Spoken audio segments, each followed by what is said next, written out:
नमस्कार मेरे प्यारे आत्मिक मित्रों, क्या आप भी कभी कभी अपनी जिंदगी की परेशानियों के चक्रव्यूह में खुद को फंसा हुआ महसूस करते हैं? क्या आपको भी कभी ऐसा लगता है कि आप एक समस्या से बाहर निकलते हैं तो दूसरी दरवाजे पर दस्तक देने लगती है? दुख, चिंता, तनाव और समस्याएं। ऐसा लगता है जैसे ये हमारे जीवन का एक स्थायी हिस्सा बन गई है जो कभी खत्म ही नहीं होंगी। हम सब शांति चाहते हैं, हम सब सुख चाहते हैं, पर यह हमें मिलता क्यों नहीं? हम कहां गलती कर रहे हैं? आज मेरे दोस्तों, हम इसी सबसे बड़े प्रश्न का उत्तर खोजने के लिए समय में 2500 साल पीछे की यात्रा करेंगे। हम चलेंगे तथागत गौतम बुद्ध की शरण में और जानेंगे उनके बताए हुए 7 ऐसे अचूक, शाश्वत और व्यावहारिक उपाय जिन्हें अगर आपने अपने जीवन में सही मायने में उतार लिया तो आप अपनी बड़ी से बड़ी परेशानियों को जड़ से मिटा सकते हैं और एक शांत, संतुलित और आनंदपूर्ण जीवन की ओर बढ़ सकते हैं। बुद्ध ने जो रास्ता दिखाया वो किसी धर्म या पंथ का नहीं, बल्कि मन के विज्ञान का, जीवन जीने की कला का रास्ता है। और ये आज के इस तनावपूर्ण युग में उतना ही, बल्कि शायद उससे भी कहीं ज्यादा प्रासंगिक है जितना ये 2500 साल पहले था। इस वीडियो को अंत तक बहुत ध्यान से देखिएगा, क्योंकि हर एक उपाय अपने आप में एक मोती है और जो 7वां और अंतिम उपाय है वो इन सभी मोतियों को एक माला में पिरोकर आपको वो कुंजी सौंप देगा जिससे आप अपने दुखों के हर ताले को खोल सकते हैं। और हाँ, अगर आपको इस यात्रा के दौरान कोई भी बात अपने दिल को छूती हुई लगे तो इस ज्ञान के प्रवाह को रुकने मत दीजिएगा। एक लाइक जरूर करें, अपने विचार नीचे कमेंट में साझा करें और इस अमूल्य ज्ञान को अपने प्रियजनों के साथ शेयर करना न भूलें। तो चलिए अपने मन को एकाग्र करके इस जीवन रूपांतरणकारी यात्रा की शुरुआत करते हैं। बुद्ध का पहला और सबसे मौलिक उपाय है सच्चाई को स्वीकार करो। बुद्ध ने अपने पहले ही उपदेश में 4 आर्य सत्य बताए थे और उनमें से पहला सत्य था इदम दुखम, अर्थात जीवन में दुख है। दोस्तों, हमारी सबसे बड़ी परेशानी और हमारा सबसे बड़ा मानसिक संघर्ष तब शुरू होता है जब हम जीवन की इस मूलभूत सच्चाई को स्वीकार करने से इनकार कर देते हैं। हम एक ऐसी काल्पनिक दुनिया में जीना चाहते हैं जहां सब कुछ हमेशा हमारी मर्जी से हो, जहां कभी कोई दुख, कोई पीड़ा, कोई असफलता ना आए। लेकिन क्या ऐसा कभी संभव हुआ है? सोचिए जरा, जब आपको आपकी मनचाही नौकरी में प्रमोशन नहीं मिला तो आपने दुखी होकर, शिकायत करके कितना समय और कितनी मानसिक ऊर्जा बर्बाद की। जब आपका कोई अपना प्रियजन आपको छोड़कर चला गया तो आपने बार बार खुद से या ईश्वर से ये सवाल पूछा, ये मेरे साथ ही क्यों हुआ, ये क्यों? और ऐसा नहीं होना चाहिए था का प्रतिरोध ही हमारे दुख को कई गुना बढ़ा देता है। लेकिन बुद्ध कहते हैं, दुख से लड़ो मत, उसे स्वीकार करो। जब तुम ये स्वीकार कर लेते हो कि बीमारी, बुढ़ापा, वियोग, असफलता ये सब जीवन की यात्रा का एक स्वाभाविक हिस्सा है, ठीक वैसे ही जैसे रात दिन का हिस्सा है, तो तुम्हारा मन लड़ना बंद कर देता है। और जिस क्षण मन लड़ना बंद कर देता है उसी क्षण उसे उस दुख से बाहर निकलने की शक्ति और स्पष्टता मिलनी शुरू हो जाती है। स्वीकृति का अर्थ हार मान लेना नहीं है। स्वीकृति का अर्थ है व्यर्थ के संघर्ष में अपनी ऊर्जा नष्ट करने के बजाय उस ऊर्जा को समाधान खोजने में लगाना। दोस्तों, क्या आपने कभी अपने जीवन में ऐसा महसूस किया है कि जब आपने किसी कठिन परिस्थिति से लड़ना छोड़कर उसे बस स्वीकार कर लिया तो आपके मन का बोझ अचानक से हल्का हो गया? अगर हाँ, तो नीचे कमेंट में पूरी सच्चाई से लिखिए, हाँ, स्वीकृति में शक्ति है। बुद्ध का दूसरा शक्तिशाली उपाय है अतीत और भविष्य की चिंता छोड़कर वर्तमान क्षण में जीना सीखो। जरा अपनी परेशानियों की सूची को ध्यान से देखिए। आप पाएंगे कि आपकी 99% परेशानियां या तो अतीत से जुड़ी है या भविष्य से। अतीत की यादें और पछतावे, काश मैंने तब वैसा न किया होता, उसने मेरे साथ ऐसा क्यों किया, वे दिन कितने अच्छे थे, अब कभी वापस नहीं आएंगे। या भविष्य की चिंताएं और डर? अगर मैं परीक्षा में फेल हो गया तो? अगर मेरी नौकरी चली गई तो? अगर मुझे कोई गंभीर बीमारी हो गई तो? लेकिन सच्चाई क्या है? बुद्ध कहते हैं, अतीत एक जा चुके सपने की तरह है और भविष्य एक अजन्मे बच्चे की तरह। तुम्हारे पास जीने के लिए, अनुभव करने के लिए और कर्म करने के लिए सिर्फ और सिर्फ ये वर्तमान क्षण है। एक बार बुद्ध एक अत्यंत चिंतित किसान से मिले। किसान रोते हुए बोला, भगवान, इस साल सूखे के कारण मेरी सारी फसल खराब हो गई। अब मैं साल भर क्या खाऊंगा? मेरे बच्चों का क्या होगा? मैं पूरी तरह बर्बाद हो गया। बुद्ध मुस्कुराए और बोले, वत्स, तुम्हारे जीवन में सो परेशानियां हैं, पर उनमें से 99 तुम्हारे अपने मन की कल्पना है जो कभी घटित ही नहीं होंगी। तुम्हारी असली परेशानी सिर्फ एक है कि तुम्हारी इस साल की फसल खराब हो गई है। इस एक सच्चाई पर ध्यान केंद्रित करो और इसका समाधान खोजो। बाकी 99 काल्पनिक परेशानियों का बोझ अपने सिर पर क्यों ढो रहे हो? यानी हम जिन चीजों से डरते हैं, जिन भविष्य की आशंकाओं में जीते हैं, उनमें से ज्यादातर कभी होती ही नहीं और हम उनके लिए अपने आज की शांति को दांव पर लगा देते हैं। तो दोस्तों, अभी ठीक इसी वक्त खुद से ये सवाल पूछिए, क्या मैं इस पल में जी रहा हूं या मेरा मन अतीत के खंडहरों में या भविष्य के काल्पनिक बादलों में भटक रहा है? जिस क्षण आप अपने मन को पकड़कर वापस इस पल में ले आएंगे, आप पाएंगे कि इस पल में कोई समस्या है ही नहीं। बुद्ध का तीसरा अत्यंत व्यावहारिक उपाय है, अपने मन को क्रोध और द्वेष की अग्नि से बचाओ। बुद्ध ने कहा था, क्रोध को अपने मन में बनाए रखना किसी और पर फेंकने के इरादे से एक जलते हुए कोयले को अपने हाथ में पकड़े रहने जैसा है। अंत में जलता कौन है? आप खुद। जरा शांति से सोचिए, जब आप किसी पर क्रोध करते हैं या किसी के प्रति अपने मन में द्वेष या घृणा पालकर रखते हैं, तो सबसे ज्यादा नुकसान और पीड़ा किसको होती है?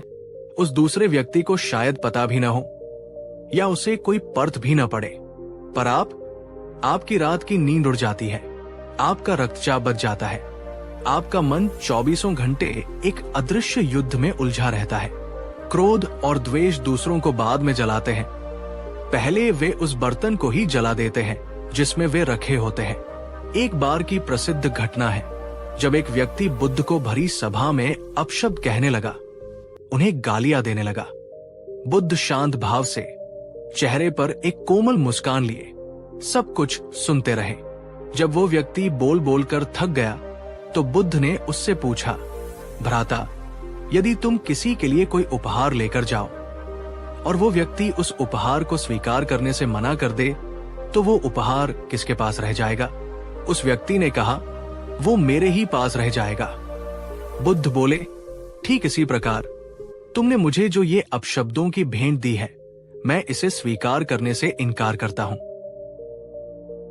यही बात क्रोध और द्वेष के लिए भी सत्य है।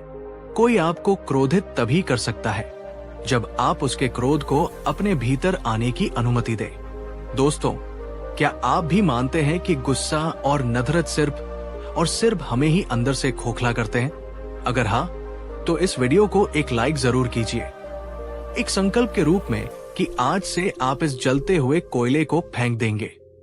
बुद्ध ने सिखाया कि परेशानियों से मुक्त होने का एक बहुत ही सुंदर और सकारात्मक मार्ग है, अपने हृदय को सभी प्राणियों के लिए करुणा और प्रेम से भर लेना। बुद्ध ने कहा, घृणा से घृणा कभी समाप्त नहीं होती, घृणा केवल प्रेम से ही समाप्त होती है। यही शाश्वत नियम है। जब हम केवल मैं, मेरा और मेरी परेशानियां इसी संकीर्ण दायरे में सोचते रहते हैं, तो हमारी अपनी परेशानियां हमें पहाड़ जैसी बड़ी लगने लगती है।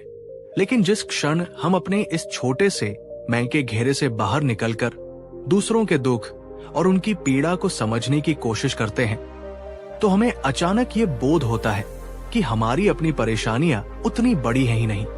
करुणा का भाव हमारे अहंकार को पिघला देता है और हमें उस सार्वभौमिक मानवता से जोड़ता है जहां हर कोई अपनी अपनी लड़ाई लड़ रहा है। बुद्ध की एक प्रसिद्ध शिष्या थी, किसा गौतमी।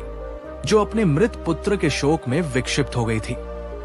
वो बुद्ध के पास अपने बेटे को जीवित करने की प्रार्थना लेकर गई। बुद्ध ने उसे एक बहुत ही सरल काम दिया। जाओ, गांव से एक मुट्ठी सरसों के दाने ले आओ, पर उस घर से लाना जहां कभी किसी की मृत्यु न हुई हो। वो स्त्री पूरे गांव में घर घर घूमी, पर उसे एक भी ऐसा घर नहीं मिला जहां कभी किसी ने अपने प्रियजन को न खोया हो। तब उसे ये गहरा बोध हुआ, दुख केवल मेरा व्यक्तिगत नहीं है, ये तो जीवन का एक सार्वभौमिक हिस्सा है। और जैसे ही उसे ये समझ आया, उसका अपना दुख हल्का हो गया। उसने दूसरों के दुख में अपने दुख का समाधान पा लिया। दोस्तों, क्या आपने कभी किसी की निस्वार्थ भाव से मदद करके अपने अंदर एक गहरी शांति और सुकून को महसूस किया है? नीचे कमेंट में हाँ या ना में अपना अनुभव जरूर बताएं। बुद्ध ने कहा था, स्वास्थ्य सबसे बड़ा उपहार है, संतोष सबसे बड़ा धन है और वफादारी सबसे बड़ा रिश्ता है। आज के इस भौतिकवादी युग में हमारी अधिकांश परेशानियों की जड़ क्या है? सिर्फ दो चीजें, निरंतर दूसरों से तुलना और जरूरत से ज्यादा पाने की अंतहीन चाह। हम सोशल मीडिया पर दूसरों की आदर्श जिंदगियां देखते हैं और अपनी जिंदगी को कोसने लगते हैं। उसके पास मुझसे बड़ी कार है, उसके बच्चे मुझसे बेहतर स्कूल में पढ़ते हैं, वो मुझसे ज्यादा खुश दिखता है। ये तुलना एक ऐसी मानसिक बीमारी है जो हमारे भीतर की सारी शांति को खा जाती है। लेकिन बुद्ध का उपाय है, जो तुम्हारे पास है उसमें संतोष करना सीखो, कृतज्ञ होना सीखो। इसका ये मतलब नहीं है कि आप प्रगति करना छोड़ दें। इसका अर्थ है अपनी प्रगति अपनी गति से करें, अपने लिए करें, दूसरों को दिखाने या उनसे आगे निकलने के लिए नहीं। याद रखिए, पैसा और सुविधाएं जीवन जीने के लिए जरूरी है, लेकिन मन की शांति और संतोष उनसे कहीं ज्यादा जरूरी है। वो व्यक्ति जिसके पास करोड़ों है पर मन में अशांति है, वो तरीब है, और वो व्यक्ति जिसके पास कम है पर मन में संतोष है, वही सच्चा अमीर है। दोस्तों, क्या आपको लगता है कि सोशल मीडिया और आधुनिक जीवन शैली ने इस तुलना की बीमारी को और भी बढ़ा दिया है? अगर हाँ, तो इस वीडियो को अभी अपने दोस्तों के साथ शेयर कर दीजिए, ताकि हम सब मिलकर इस जाल से बाहर निकल सके। अब हम आते हैं बुद्ध द्वारा बताए गए उस उपाय पर, जिसे वे सभी उपायों का राजा मानते थे, और वो है ध्यान और आत्म जागरूकता का अभ्यास। बुद्ध ने कहा, जैसे बारिश एक कमजोर छप्पर वाले घर में घुस जाती है, वैसे ही वासनाएं और क्लेश एक अप्रशिक्षित मन में घुस जाते हैं। पर जैसे बारिश एक मजबूत छत वाले घर में नहीं घुस पाती, वैसे ही क्लेश एक सुविकसित और ध्यानपूर्ण मन में प्रवेश नहीं कर पाते। आपकी सारी परेशानियां आपके मन में ही जन्म लेती है। आपका मन ही दुख का कारण है, और आपका मन ही दुख से मुक्ति का द्वार भी है। ध्यान वो कुंजी है जो इस द्वार को खोलती है। ध्यान से क्या होता है? ध्यान हमारे मन में चल रहे विचारों के अनियंत्रित कोलाहल को शांत करता है। ये हमें सिखाता है कि हम अपने विचार नहीं हैं, बल्कि हम उन विचारों को देखने वाले साक्षी हैं। और जिस दिन आपको ये अनुभव हो जाता है, उसी दिन विचारों की शक्ति आपके ऊपर से तत्म हो जाती है। एक साधु ने बुद्ध से पूछा, भगवान, मैं सालों से ध्यान कर रहा हूं, पर मुझे शांति क्यों नहीं मिल रही? बुद्ध ने कहा, क्योंकि तुम शांति को पाने की कोशिश कर रहे हो। शांति पाई नहीं जाती, वो तुम्हारे भीतर पहले से ही मौजूद है। तुम्हें सिर्फ अपने मन के शोर को, अपनी बेचैनी को शांत करना है। जैसे ही शोर शांत होगा, तुम्हें अपने भीतर की शांति सुनाई देने लगेगी। दोस्तों, आपको घंटों तक साधना करने की जरूरत नहीं है। आप चाहे तो रोज सिर्फ 10 मिनट के लिए एक शांत जगह पर बैठें, आंखें बंद करें और सिर्फ अपनी आती जाती सांस पर ध्यान दें। ये साधारण सा अभ्यास आपकी चिंताओं को जड़ से मिटाने की क्षमता रखता है, और 7वां और सबसे गहरा उपाय है जो इन सभी उपायों को अपने में समाहित कर लेता है, मौन और धैर्य की शक्ति। कई बार हम अपनी परेशानियों को केवल इसलिए और भी ज्यादा बढ़ा देते हैं क्योंकि हम बिना सोचे समझे बोलते रहते हैं, शिकायतें करते रहते हैं और तुरंत समाधान चाहते हैं। बुद्ध ने कहा था, शब्दों में घाव भरने और घाव देने दोनों की शक्ति होती है। विवेकपूर्ण ढंग से चुने। मौन का अर्थ सिर्फ मुंह से चुप रहना नहीं है, इसका गहरा अर्थ है भीतर से शांत और स्थिर रहना, धैर्य रखना। जीवन की हर समस्या एक बीज की तरह होती है, उसे अंकुरित होने और फल देने में समय लगता है। अगर आप अधीर होकर उसे रोज खोद कर देखेंगे तो वो कभी नहीं उगेगा। जब कोई आप पर क्रोध करे, मौन रहें और धैर्य रखें। जब जीवन में कोई रास्ता न सूझे, मौन रहें और धैर्य रखें। जब मन में विचारों का तूफान उठे, मौन रहें और धैर्य रखें। मौन में ही हमारा मन अपनी बिखरी हुई शक्तियों को पुनः एकत्रित करता है। मौन में ही हमें गहरे समाधान और अंतर्दृष्टि प्राप्त होती है। तो दोस्तों, ये थे बुद्ध के वे 7 शाश्वत उपाय जो हमें हर तरह की परेशानी से हमेशा के लिए मुक्त होने का मार्ग दिखाते हैं। सच्चाई को स्वीकार करना, वर्तमान क्षण में जीना, क्रोध और द्वेष को छोड़ना, करुणा और प्रेम अपनाना, संतोष में सुख खोजना, ध्यान और आत्म जागरूकता का अभ्यास, और अंत में मौन और धैर्य की शक्ति। अगर आप इन उपायों को सिर्फ सुनेंगे नहीं, बल्कि अपने जीवन में धीरे धीरे उतारने का प्रयास करेंगे, तो आप पाएंगे कि परेशानियां आनी बंद नहीं होंगी, पर अब वे आपको परेशान नहीं कर पाएंगी। आप उस गहरे, स्थिर महासागर की तरह हो जाएंगे, जिसकी सतह पर लहरें उठती हैं, पर जिसकी गहराइयों में सदा शांति बनी रहती है। तो अब आप बताइए, आपको इन 7 उपायों में से कौन सा उपाय आज के समय में सबसे ज्यादा जरूरी और शक्तिशाली लगा? नीचे कमेंट में अपना विचार जरूर लिखें। पिछले वीडियो में हमने तथागत गौतम बुद्ध द्वारा बताए गए उन 7 शक्तिशाली उपायों को जाना था, जो हमें हमारी रोजमर्रा की परेशानियों और दुखों से मुक्त होने का मार्ग दिखाते हैं।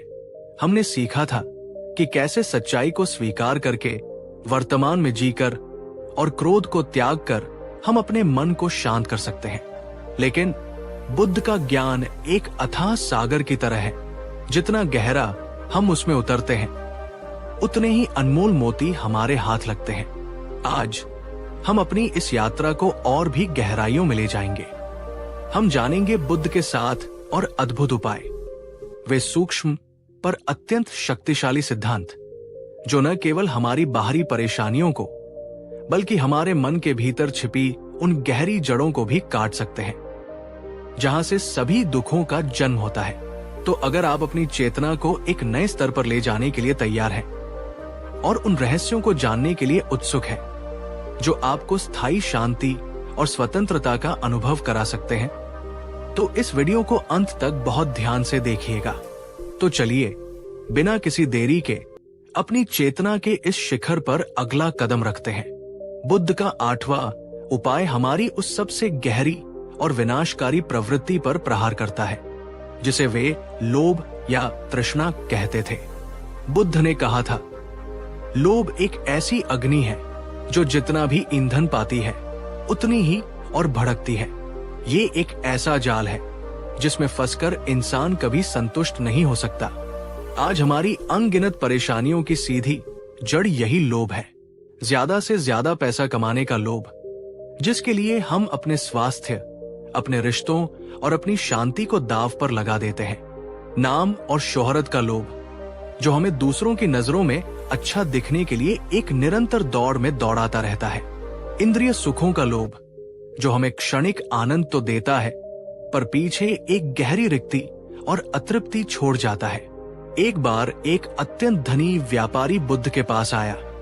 उसके पास सोने चांदी के भंडार थे, बड़े बड़े महल थे, पर वो बोला, भगवान, मेरे पास सब कुछ है, लेकिन मेरे मन में चैन का एक पल भी नहीं है। मुझे हर समय और अधिक पाने की चिंता सताती रहती है। बुद्ध मुस्कुराए और बोले, वत्स, तुम्हारे पास सब कुछ है, सिवाय उस एक चीज के जो सबसे ज्यादा कीमती है, और वो है संतोष। उन्होंने आगे कहा, तुम्हारा कटोरा भरा हुआ नहीं है, बल्कि उसमें एक छेद है जिसका नाम है लोभ। जब तक तुम इस छेद को नहीं भरोगे, तुम उसमें चाहे पूरी दुनिया की दौलत डाल दो, वो हमेशा खाली ही रहेगा। दोस्तों, जरा शांति से अपने भीतर झांक कर देखिए। क्या आपकी कोई बड़ी परेशानी कहीं न कहीं इसी और ज्यादा की चाह, इसी लोभ से तो नहीं जुड़ी हुई है? बुद्ध का उपाय लोभी बनने या सब कुछ त्याग देने की दो अतियों के बीच मध्यम मार्ग अपनाने का है। जरूरतें पूरी करो, पर लोभ के जाल में मत फंसो। जिस दिन आप अपनी जरूरतों और अपने लोभ के बीच की रेखा खींचना सीख जाएंगे, उस दिन आपकी आधी से ज्यादा परेशानियां अपने आप समाप्त हो जाएंगी।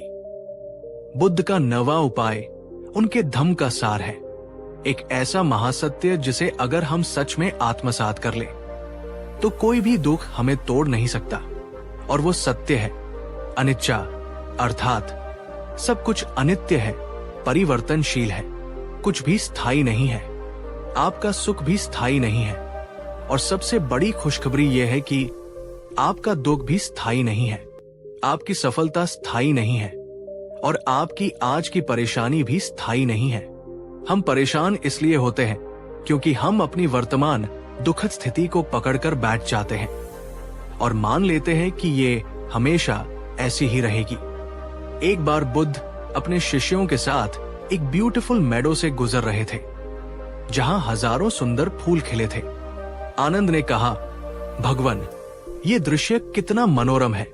बुद्ध मुस्कुराए और बोले, हाँ आनंद, ये सुंदर है, पर इसकी सुंदरता को पूरी तरह से वही अनुभव कर सकता है जो ये भी जानता है कि कल ये मुरझा जाएंगे। फिर वे एक सूखी पतझड़ की घाटी से गुजरे। एक शिष्य ने कहा, भगवान, ये स्थान कितना नीरस और उदास है। बुद्ध ने फिर कहा, हाँ ये नीरस है, पर इसकी नीरसता को शांति से वही देख सकता है जो ये भी जानता है कि बसंत में यहां फिर से नए फूल खिलेंगे। बुद्ध हमें सिखा रहे हैं कि जीवन सुख और दुख, निर्माण और विनाश, मिलन और विछोह का एक निरंतर प्रवाह है। अगर हम इस प्रवाह से लड़ने के बजाय इसके साथ बहना सीख लें, तो परेशानियों में भी हमें उम्मीद की किरण नजर आने लगेगी। क्या आपने कभी अपने जीवन में ऐसा अनुभव किया है कि कोई ऐसी समस्या जो एक समय पर आपको अपने जीवन की सबसे बड़ी और असाध्य समस्या लग रही थी, वो समय के साथ या तो अपने आप हल हो गई या अपना महत्व खो बैठी? नीचे कमेंट में लिखिए, हाँ, समय सब कुछ बदल देता है। बुद्ध का 10वां उपाय हमारे सामाजिक जीवन और हमारी प्रगति के लिए अत्यंत महत्वपूर्ण है। उन्होंने कहा, एक मूर्ख मित्र से बेहतर है एक बुद्धिमान शत्रु, और सबसे बेहतर है अकेले चलना यदि तुम्हें कोई प्रज्ञावान साथी न मिले। जैसी तुम्हारी संगति होगी वैसा ही तुम्हारा जीवन बनेगा। जरा सोचिए, आप दुनिया की सबसे अच्छी और उपजाऊ बीज लेकर आए, पर उसे एक जहरीली बंजर भूमि में बो दें, तो क्या वो अंकुरित होगा? कभी नहीं। ठीक इसी तरह आपके भीतर चाहे कितनी भी क्षमता और अच्छे विचार क्यों न हो, अगर आप नकारात्मक, ईर्ष्यालु, शिकायत करने वाले और आपको नीचे खींचने वाले लोगों के बीच रहेंगे, तो आपका मानसिक विकास कभी नहीं हो पाएगा। बुद्ध के समय का सबसे बड़ा उदाहरण है डाकू अंगुलिमाल, जो हजारों लोगों का हत्यारा था। वह भी जब बुद्ध की प्रज्ञावान और करुणामयी संगति में आया तो उसका हृदय परिवर्तित हो गया और वो एक संत बन गया। यह है संगति की शक्ति। दोस्तों, आपकी परेशानियां कई गुना कम हो जाएंगी अगर आप सिर्फ इतना करना सीख लें कि आप अपना कीमती समय और अपनी ऊर्जा किन लोगों पर खर्च कर रहे हैं, इसका सही चुनाव करें। तो आज खुद से ये सवाल पूछिए, मेरे जीवन के वे कौन से 5 लोग हैं जिनके साथ मैं सबसे ज्यादा समय बिताता हूं? क्या वे लोग मुझे एक बेहतर, शांत और समझदार इंसान बनने में मदद कर रहे हैं, या वे अपनी नकारात्मकता से मेरी ऊर्जा को भी खत्म कर रहे हैं? ये आत्मविश्लेषण बहुत जरूरी है। बुद्ध का 11वां उपाय उनके जीवन के व्यक्तिगत अनुभव से निकला हुआ एक सुनहरा सिद्धांत है। बुद्ध ने हमेशा कहा, जीवन में सभी दुखों का कारण 2 अतिया, एक्सट्रीम्स हैं। एक है अत्यधिक भोगविलास में डूब जाना और दूसरी है अपने शरीर को अत्यधिक कष्ट देना। सत्य का, शांति का और समाधान का रास्ता इन दोनों के बीच से होकर जाता है, जिसे मध्यमा पतिब्दा या मध्यम मार्ग कहते हैं। हम अक्सर परेशान इसलिए होते हैं क्योंकि हम अपने जीवन में संतुलन खो देते हैं, या तो हम काम में इतना डूब जाते हैं कि अपने स्वास्थ्य और परिवार को पूरी तरह भूल जाते हैं, और फिर एक दिन बीमार होकर या अकेले रहकर परेशान होते हैं, या फिर हम आराम और आलस्य में इतना डूब जाते हैं कि अपनी जिम्मेदारियों और लक्ष्यों को भूल जाते हैं, और फिर असफलता और पश्चाताप में परेशान होते हैं। बुद्ध कहते हैं, जीवन एक वीणा की तरह है, अगर उसके तारों को बहुत ज्यादा कस दोगे तो वे टूट जाएंगे, और अगर बहुत ढीला छोड़ दोगे तो उनसे कोई संगीत नहीं निकलेगा। मधुर संगीत केवल तभी निकलता है जब तार संतुलित रूप से कसे हों। दोस्तों, जरा अपने जीवन को देखिए। क्या आपकी कोई परेशानी आपके जीवन के किसी क्षेत्र में असंतुलन की वजह से तो नहीं है? क्या आप अपने काम, स्वास्थ्य, परिवार और आत्मविकास, इन सभी के बीच एक सही संतुलन बना पा रहे हैं? बुद्ध का 12वां उपाय आज के इस इंस्टेंट ग्रेटिफिकेशन यानी सब कुछ तुरंत पाने वाले युग के लिए एक महाऔषधि है। बुद्ध ने कहा, धैर्य कड़वा है पर उसका फल मीठा होता है। धैर्य परम तप है। हमारी बहुत सारी परेशानियों की एक बहुत बड़ी वजह है हमारा अधैर्य। हम सब कुछ तुरंत चाहते हैं। हम आज जिम जाना शुरू करते हैं और कल ही 6 पैक एब्स चाहते हैं। हम आज एक बिजनेस शुरू करते हैं और अगले महीने ही करोड़पति बनना चाहते हैं। हम आज ध्यान करना शुरू करते हैं और कल ही बुद्धत्व को उपलब्ध हो जाना चाहते हैं। और जब परिणाम हमारी अपेक्षा के अनुसार तुरंत नहीं मिलते तो हम निराश हो जाते हैं, प्रयास करना छोड़ देते हैं और खुद को या भाग्य को कोसने लगते हैं। लेकिन याद रखिए, प्रकृति की हर महान चीज समय लेती है। एक छोटे से बीज को एक विशाल वृक्ष बनने में वर्षों लगते हैं। एक कली को एक सुंदर फूल के रूप में खिलने में समय लगता है। ठीक इसी तरह जीवन की बड़ी परेशानियों का समाधान भी समय और निरंतर प्रयास की मांग करता है। धैर्य रखने का अर्थ आलसी होकर बैठ जाना नहीं है। इसका अर्थ है अपना सर्वश्रेष्ठ कर्म करते रहना और परिणाम को सही समय पर प्रकट होने का अवसर देना। दोस्तों, क्या आपने कभी अपने जीवन में ये अनुभव किया है कि समय के साथ आपका बड़े से बड़ा घाव भर गया? आपका गुस्सा, आपका दुख या आपकी निराशा अपने आप शांत हो गई? अगर हाँ, तो इस वीडियो को एक लाइक जरूर कीजिए, ये स्वीकार करते हुए कि समय सबसे बड़ा मरहम है। बुद्ध का 13वां उपाय हमारे अहंकार पर सीधी चोट करता है और हमें हमारी परेशानियों से ऊपर उठने का एक बहुत ही सुंदर मार्ग दिखाता है। उन्होंने कहा, हजारों दिए एक ही दिए से जलाए जा सकते हैं, फिर भी उस दिए की रोशनी कम नहीं होती। ठीक इसी तरह खुशियां बांटने से कभी कम नहीं होती, बल्कि और बढ़ती है। जब हम अपनी ही परेशानियों, अपने ही दुखों और अपनी ही चिंताओं के छोटे से कुएं में डूबे रहते हैं, तो हमें लगता है कि हमारा दुख ही दुनिया का सबसे बड़ा दुख है। लेकिन जिस क्षण हम इस कुएं से बाहर निकलकर दूसरों के लिए, समाज के लिए, किसी जरूरतमंद के लिए बिना किसी स्वार्थ के कुछ करते हैं, तो हमें अचानक ये बोध होता है कि हमारी अपनी परेशानी तो बहुत छोटी थी। जब आप किसी भूखे को अपने हिस्से की रोटी खिलाते हैं तो आपकी आत्मा को जो तृप्ति मिलती है वो अतुलनीय है। जब आप किसी रोते हुए के आंसू पोंछते हैं तो आपके अंदर का दुख अपने आप कम होने लगता है। सेवा और दान का भाव हमें हमारे संकीर्ण मैं और मेरे से मुक्त करता है और हमें उस विराट चेतना से जोड़ता है जहां परमानंद है। एक गरीब औरत जिसके पास खाने को कुछ नहीं था, रोज बुद्ध के लिए जंगल से एक सुंदर फूल तोड़कर लाती थी। बुद्ध ने कहा, तुम्हारे पास कुछ न होते हुए भी देने का जो ये भाव है, यही तुम्हारा सबसे बड़ा पुण्य है और यही तुम्हें दुखों से मुक्त करेगा।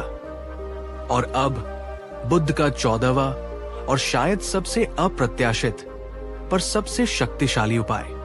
बुद्ध ने कहा, सभी पदचिन्हों में हाथी का पद चिन्ह सबसे बड़ा होता है। ठीक इसी तरह सभी ध्यान की विधियों में मृत्यु का स्मरण, मरणानुस्सति का ध्यान सबसे श्रेष्ठ और प्रभावशाली है। ये सुनने में शायद थोड़ा भयावह लगे, पर बुद्ध ने कहा, मृत्यु को याद करना भयभीत होने के लिए नहीं, बल्कि जागने के लिए है। जरा एक पल के लिए सोचिए, अगर आपको ये पता हो कि ये जीवन नश्वर है, एक दिन ये शरीर, ये धन, ये पद, ये रिश्ते, सब कुछ यही छूट जाएगा, तो क्या आप अपनी छोटी छोटी परेशानियों को, अपनी छोटी छोटी शिकायतों और अहंकार को इतना ज्यादा महत्व देंगे? नौकरी चली गई तो क्या, ये शरीर भी तो एक दिन चला जाएगा। किसी ने अपमान कर दिया तो क्या, ये अहंकार भी तो एक दिन राख हो जाएगा। जब हम मृत्यु की परम सच्चाई को, जीवन की इस क्षण भंगुरता को याद रखते हैं, तो हमारी प्राथमिकताएं अपने आप सही हो जाती है। हम व्यर्थ की बातों में उलझना छोड़ देते हैं और अपना हर क्षण प्रेम, करुणा और सार्थकता से जीने का प्रयास करते हैं। मृत्यु का स्मरण हमें जीवन से दूर नहीं ले जाता, बल्कि हमें जीवन की असली कीमत सिखाता है। दोस्तों, क्या आपको नहीं लगता कि अगर हम जीवन की इस अस्थिरता को याद रखें, तो हम अनावश्यक चिंताओं से मुक्त होकर एक ज्यादा शांत और उद्देश्यपूर्ण जीवन जी पाएंगे? तो दोस्तों, आज की इस गहरी यात्रा में हमने बुद्ध के 7 और अनमोल उपायों को जाना। 8, लोभ को छोड़कर संतुलित रहना। 9, अनित्यता के सत्य को समझना। 10, सही और सकारात्मक संगति चुनना। 11, जीवन के हर क्षेत्र में मध्यम मार्ग अपनाना। 12, धैर्य और प्रतीक्षा की शक्ति को विकसित करना। 13, सेवा और दान के माध्यम से अपने मैं से ऊपर उठना। 14, और अंत में मृत्यु का स्मरण करके जीवन को सार्थकता से जीना। पिछले 7 और इन 7 उपायों को मिलाकर अब आपके पास 14 कुंजियां हैं। ये वे कुंजियां हैं जिनसे आप अपनी परेशानियों के हर ताले को खोल सकते हैं और अपने जीवन को एक नए, शांत और आनंदपूर्ण आयाम में ले जा सकते हैं। तो अब आप बताइए, आज के इन 7 उपायों में से कौन सा एक उपाय है जिसे आप आज से ही अपने जीवन में उतारने का दृढ़ संकल्प लेते हैं?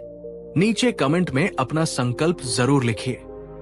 आपका संकल्प आपको शक्ति देगा। पिछले 2 भागों में हमने तथागत गौतम बुद्ध द्वारा बताए गए उन 14 शक्तिशाली उपायों को जाना है, जो हमें हमारी रोजमर्रा की परेशानियों और दुखों से मुक्त होने का व्यावहारिक मार्ग दिखाते हैं। हमने सीखा कि कैसे स्वीकृति, करुणा, संतोष और धैर्य जैसे गुण हमारे जीवन में शांति का संचार कर सकते हैं। लेकिन बुद्ध का ज्ञान एक ऐसा सागर है जिसकी कोई था नहीं। आज हम इस सागर में और भी गहरे गोते लगाने जा रहे हैं।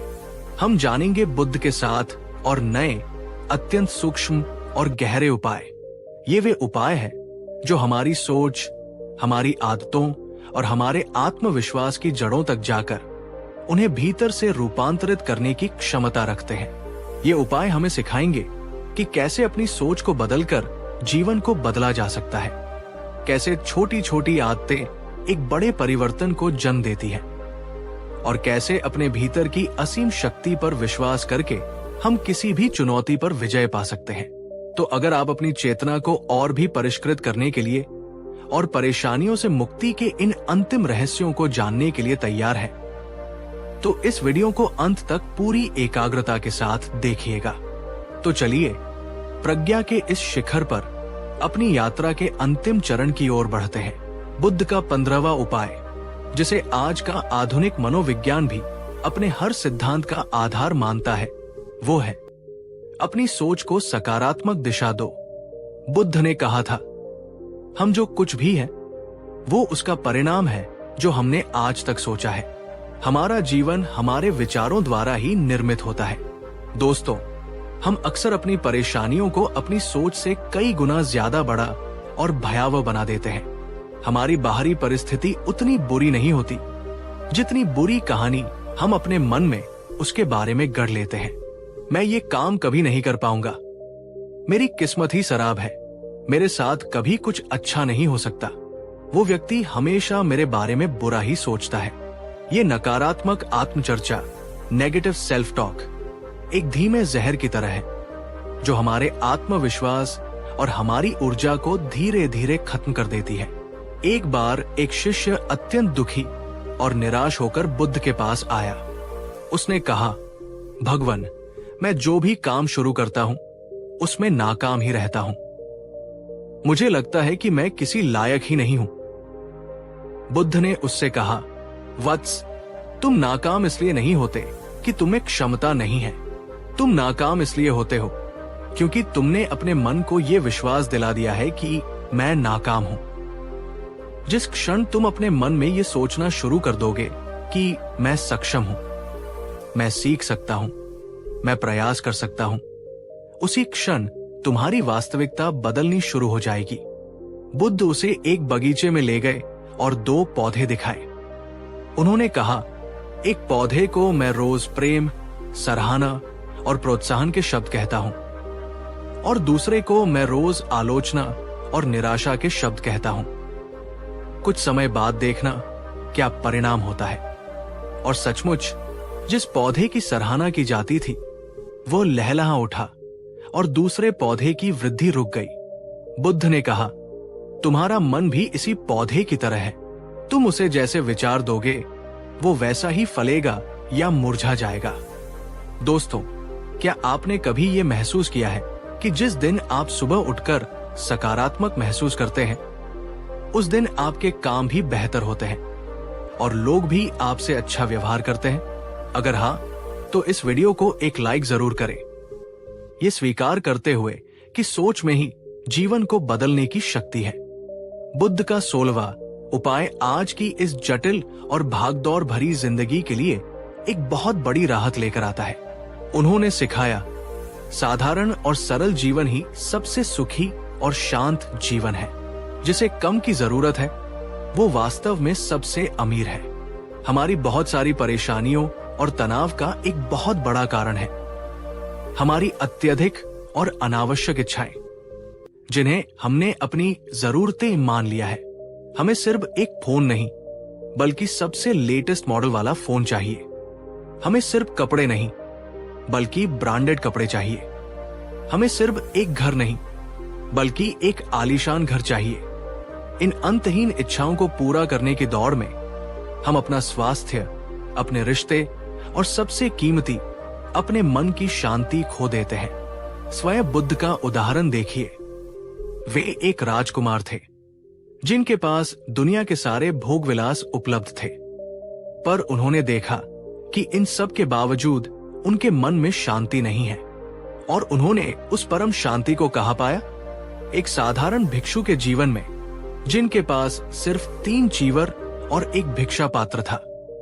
दोस्तों, बुद्ध का संदेश ये नहीं है कि आप तरीब बन जाएं या अपनी जिम्मेदारियों को छोड़ दें। उनका संदेश है, अपने जीवन को सरल बनाएं, अपनी जरूरतों और अपनी इच्छाओं के बीच का पर्त समझें।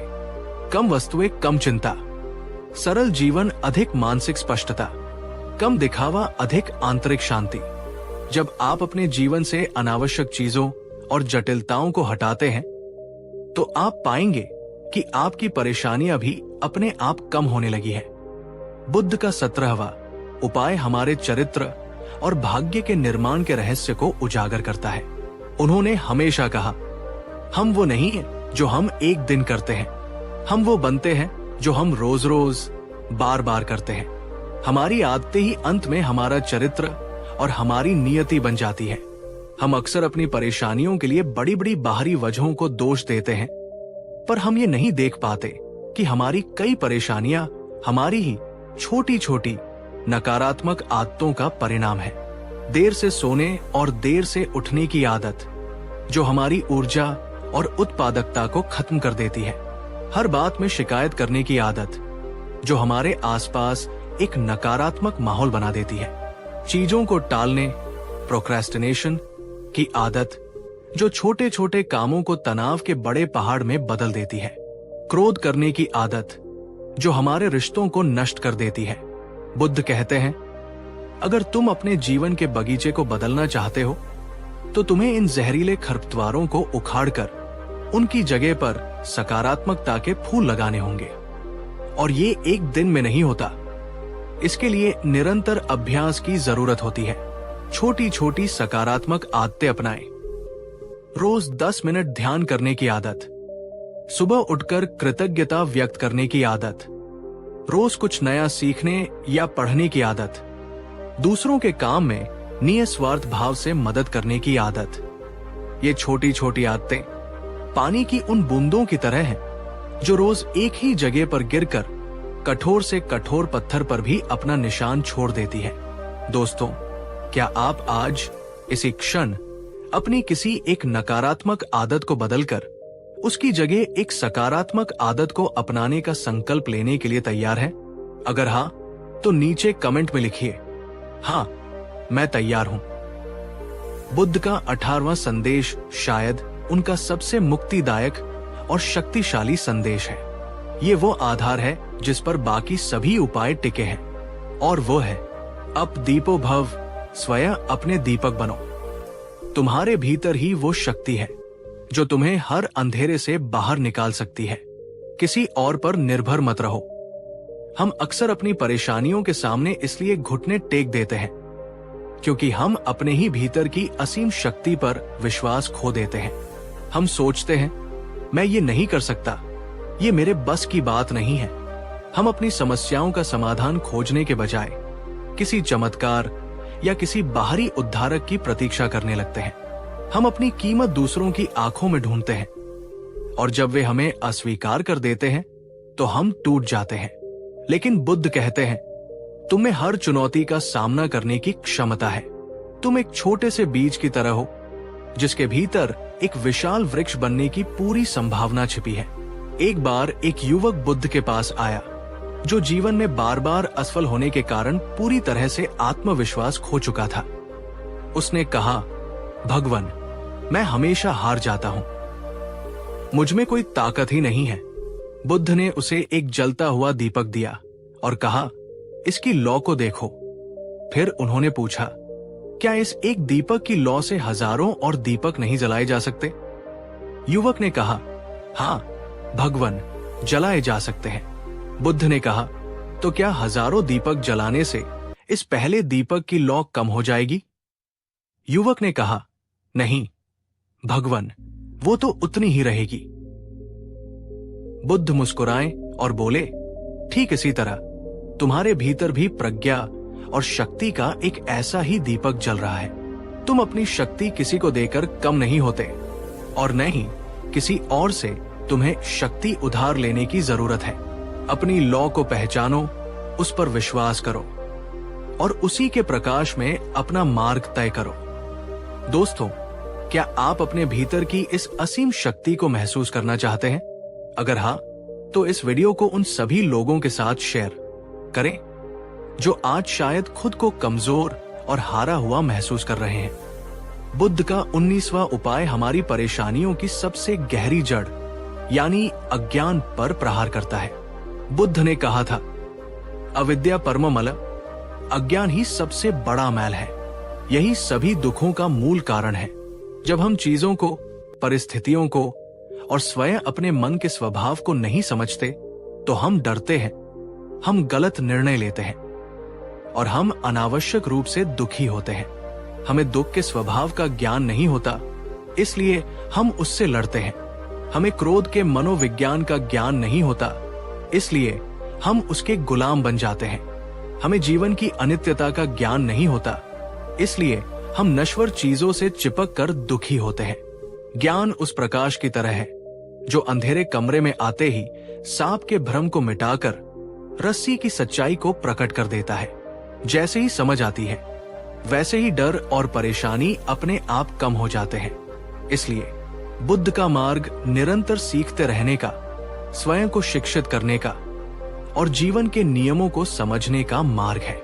केवल जानकारी इकट्ठा करना ही ज्ञान नहीं है, बल्कि उस जानकारी को अपने जीवन में उतारकर उसे समझ में बदलना ही सच्चा ज्ञान है। दोस्तों, सीखते रहना ही परेशानियों से मुक्त होने का सबसे स्थायी और शक्तिशाली उपाय है। और अब हम आते हैं बुद्ध के 20वें और 21वें उपाय पर जो एक दूसरे से जुड़े हुए हैं और हमारी इस यात्रा के शिखर है।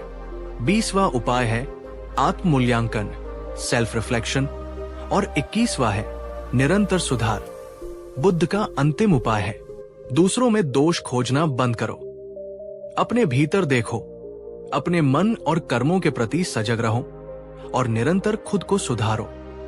हम अक्सर अपनी परेशानियों के लिए दूसरों को, परिस्थितियों को या भाग्य को दोष देते रहते हैं। मेरी बॉस की वजह से मेरा दिन खराब हो गया, इस ट्रैफिक की वजह से मैं लेट हो गया, मेरी किस्मत ही खराब है। लेकिन बुद्ध कहते हैं बाहर देखना बंद करो, अपने भीतर देखो, अपनी गलतियों को, अपनी सोच के पैटर्न को और अपनी भावनात्मक प्रतिक्रियाओं को पहचानो। व्यावहारिक उपाय। बुद्ध ने अपने भिक्षुओं को रोज रात को सोने से पहले कुछ समय आत्म मूल्यांकन करने की सलाह दी थी। आप भी ये कर सकते हैं। रोज रात सिर्फ 5 मिनट के लिए शांत बैठें और अपने पूरे दिन को एक फिल्म की तरह देखें। आज मैंने अपने मन में कैसे विचार आने दिए? आज मैंने अपनी वाणी का प्रयोग कैसे किया? क्या मैंने किसी को दुख पहुंचाया? आज मैंने कौन से ऐसे कर्म किए जिन पर मुझे गर्व है और कौन से ऐसे हैं जिन्हें मैं सुधार सकता हूं? ये दोषारोपण की प्रक्रिया नहीं, बल्कि एक सजग माली की तरह अपने मन के बगीचे की देखभाल करने की प्रक्रिया है। और जब आप आत्म मूल्यांकन से अपनी कमियों को पहचान लेते हैं तो 21वां उपाय आता है। अगले दिन उन्हें सुधारने का संकल्प और प्रयास। एक बार बुद्ध ने अपने शिष्य से पूछा, क्या तुमने आज अपने मन और कर्म को कल से बेहतर बनाया? शिष्य ने कहा, नहीं भगवान। बुद्ध ने कहा, तो फिर तुमने आज का दिन व्यर्थ गवा दिया। जो व्यक्ति रोज स्वयं को थोड़ा थोड़ा सुधारता है वही एक दिन पूर्ण स्वतंत्रता और परमानंद को प्राप्त करता है। दोस्तों, आत्म जागरूकता और निरंतर सुधार ही दुखों से स्थायी मुक्ति का अंतिम और सबसे निश्चित रास्ता है। तो दोस्तों, आज की इस गहरी यात्रा के बाद अब हमारे पास बुद्ध द्वारा बताए गए कुल 21 अचूक उपाय हैं। ये 21 उपाय सिर्फ उपदेश नहीं, बल्कि एक पूरा जीवन दर्शन है।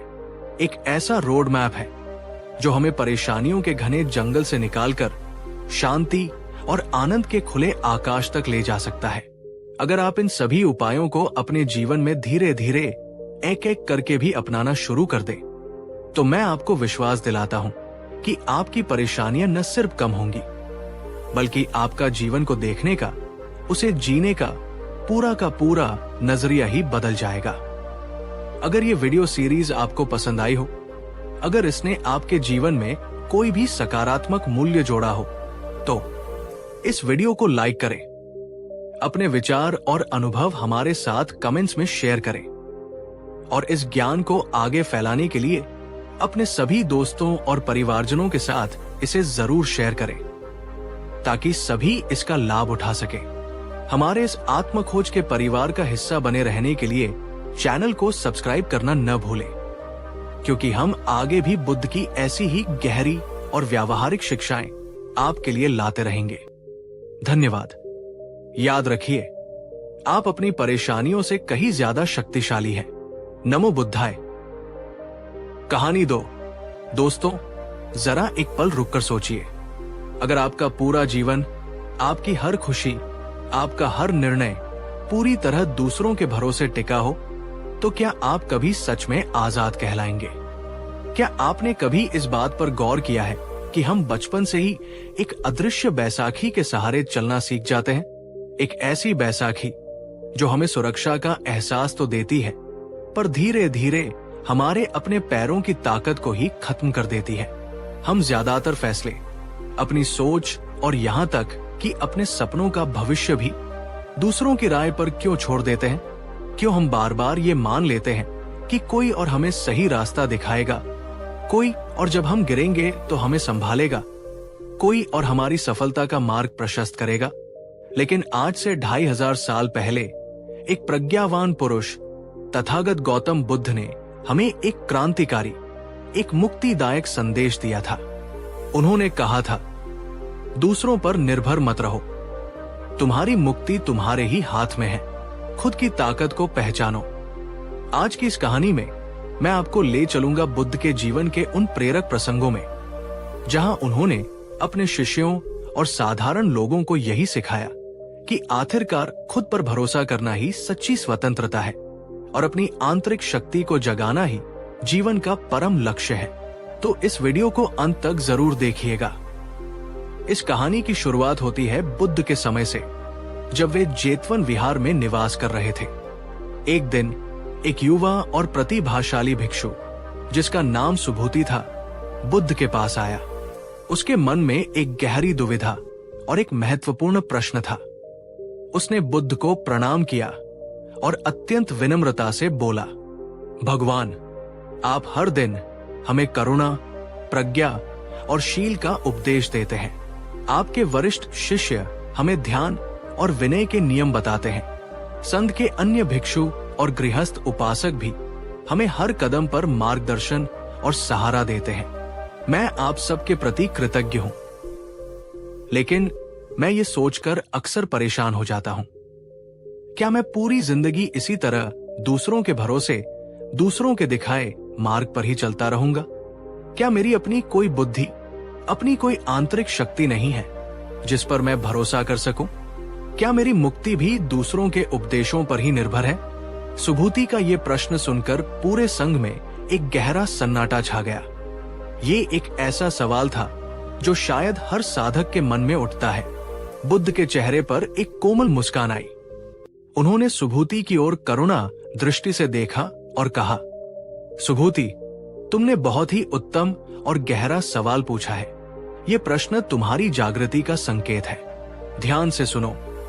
अगर तुम हमेशा दूसरों के सहारे, दूसरों की बैसाखियों पर चलोगे तो तुम्हारे पैर कभी मजबूत नहीं हो पाएंगे।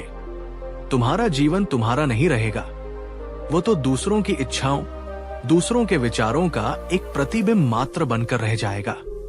वो एक गुलाम का जीवन होगा, एक स्वतंत्र व्यक्ति का नहीं। फिर बुद्ध ने वे शक्तिशाली शब्द कहे जो इस पूरी देशना का सार है।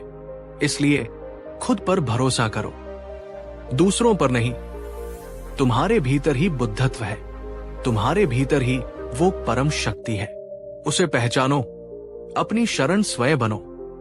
दोस्तों, मैं आपसे पूछना चाहता हूं, क्या आपके जीवन में कभी ऐसा हुआ है कि आपका कोई बहुत बड़ा और महत्वपूर्ण फैसला सिर्फ इसलिए बिगड़ गया या आप उसे ले ही नहीं पाए क्योंकि आपने अपनी आंतरिक आवाज के बजाय दूसरों की कॉन्फ्लिक्टिंग राय पर ज्यादा भरोसा कर लिया था? अगर हाँ, तो अपना अनुभव बिना किसी का नाम लिए कमेंट्स में जरूर साझा करें।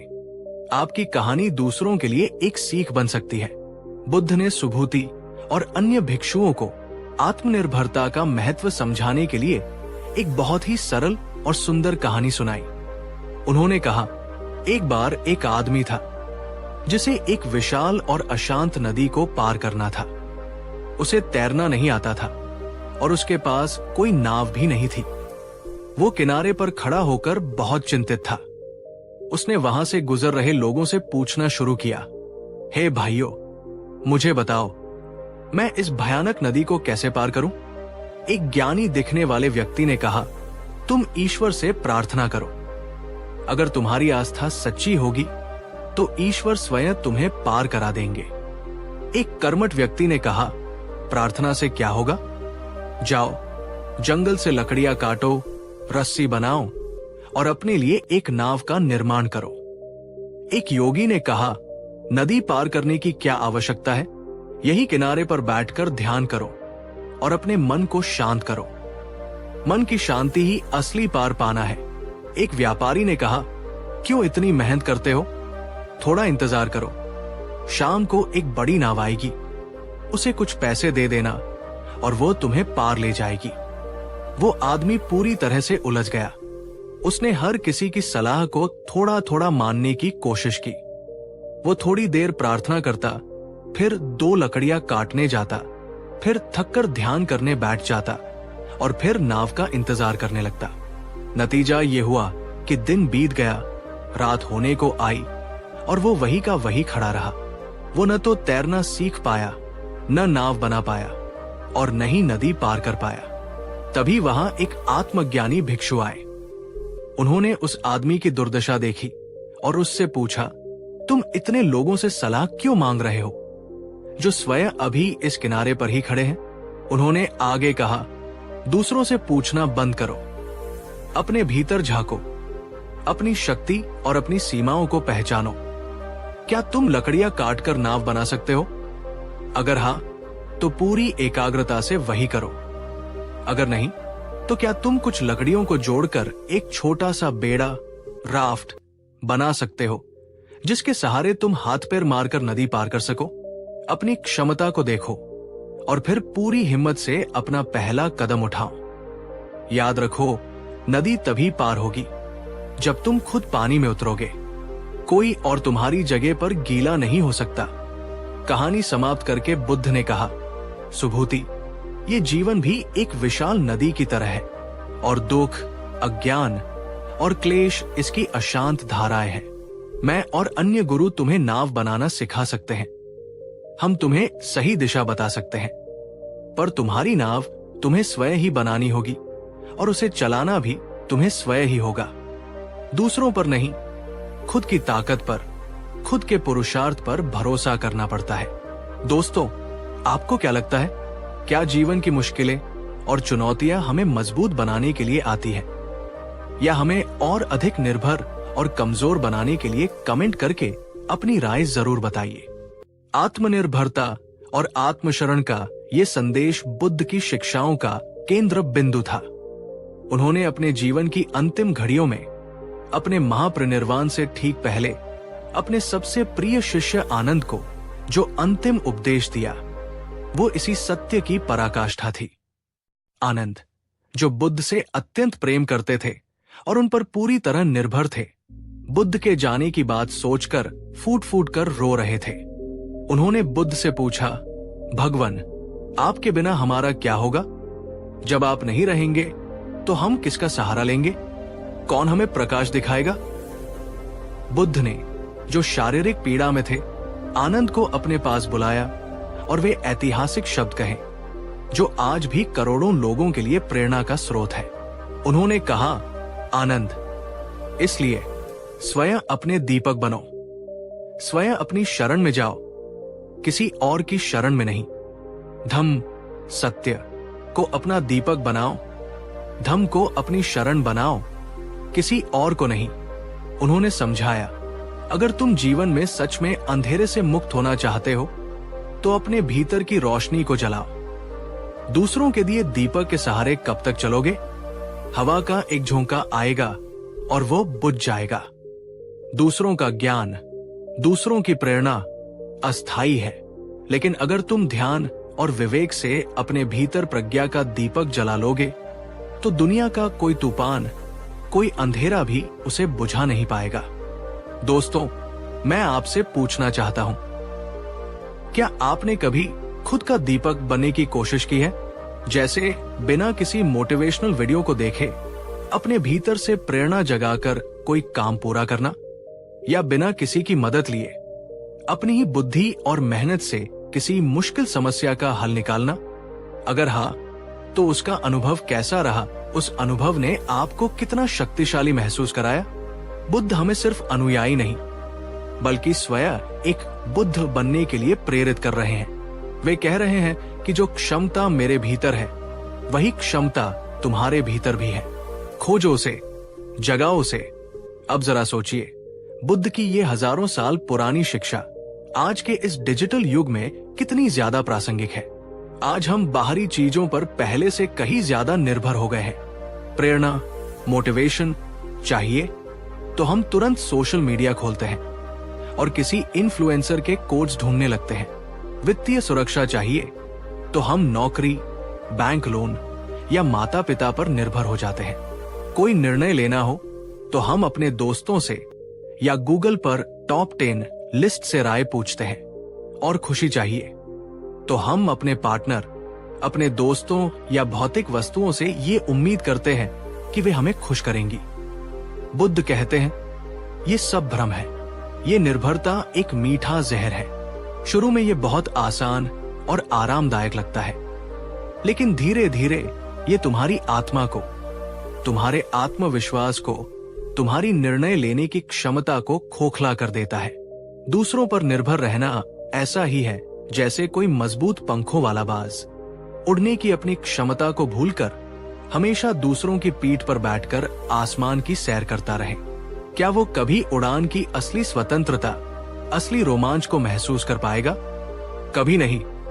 सोचकर देखिए, अगर आप कल से ये तय कर ले कि मैं अपने दिन की शुरुआत किसी और के मोटिवेशन से नहीं बल्कि अपने ही भीतर से एक उद्देश्य खोजकर करूंगा, तो आपकी जिंदगी कितनी बदल जाएगी। दोस्तों, बुद्ध की शिक्षा केवल सैद्धांतिक नहीं बल्कि पूरी तरह से व्यावहारिक है। अब मैं आपको बुद्ध द्वारा सिखाई गई एक बहुत ही सरल पर शक्तिशाली ध्यान साधना का अभ्यास कराऊंगा। अगर आप अभी ऐसी जगह पर हैं जहां आप इसे कर सकते हैं, तो मेरे साथ इसे जरूर करें। अपनी आंखें धीरे से बंद कर लीजिए। अपनी रीढ़ की हड्डी को सीधा रखें पर शरीर को ढीला छोड़ दें। अब 3 गहरी सांसें लें।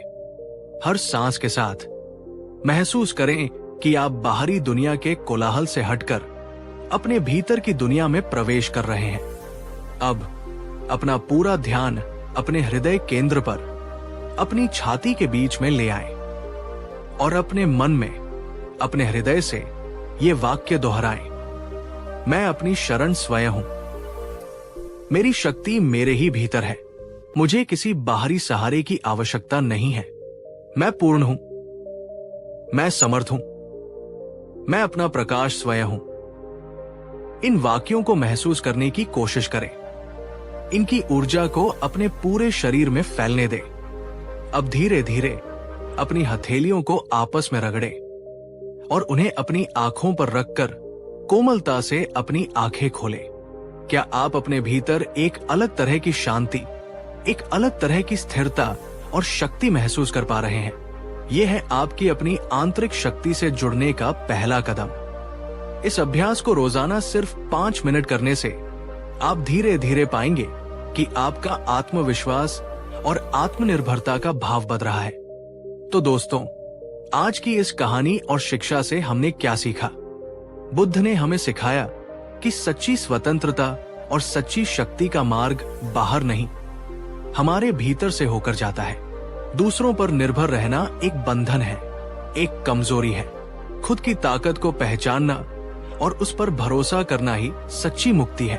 आपकी हर समस्या का समाधान, आपकी हर चुनौती का सामना करने की शक्ति आपके ही भीतर छिपी है। जरूरत है तो बस उसे खोजने की, उसे जगाने की। खुद अपना दीपक बनो, अपनी शरण स्वयं बनो। और याद रखिए, अगर आप अपनी ताकत को पहचान लेते हैं और अपने ही प्रकाश में चलना शुरू कर देते हैं, तो पूरी दुनिया आपके खिलाफ क्यों न हो, आपका मार्ग कोई नहीं रोक सकता। आप स्वयं अपने भाग्य के निर्माता बन जाते हैं।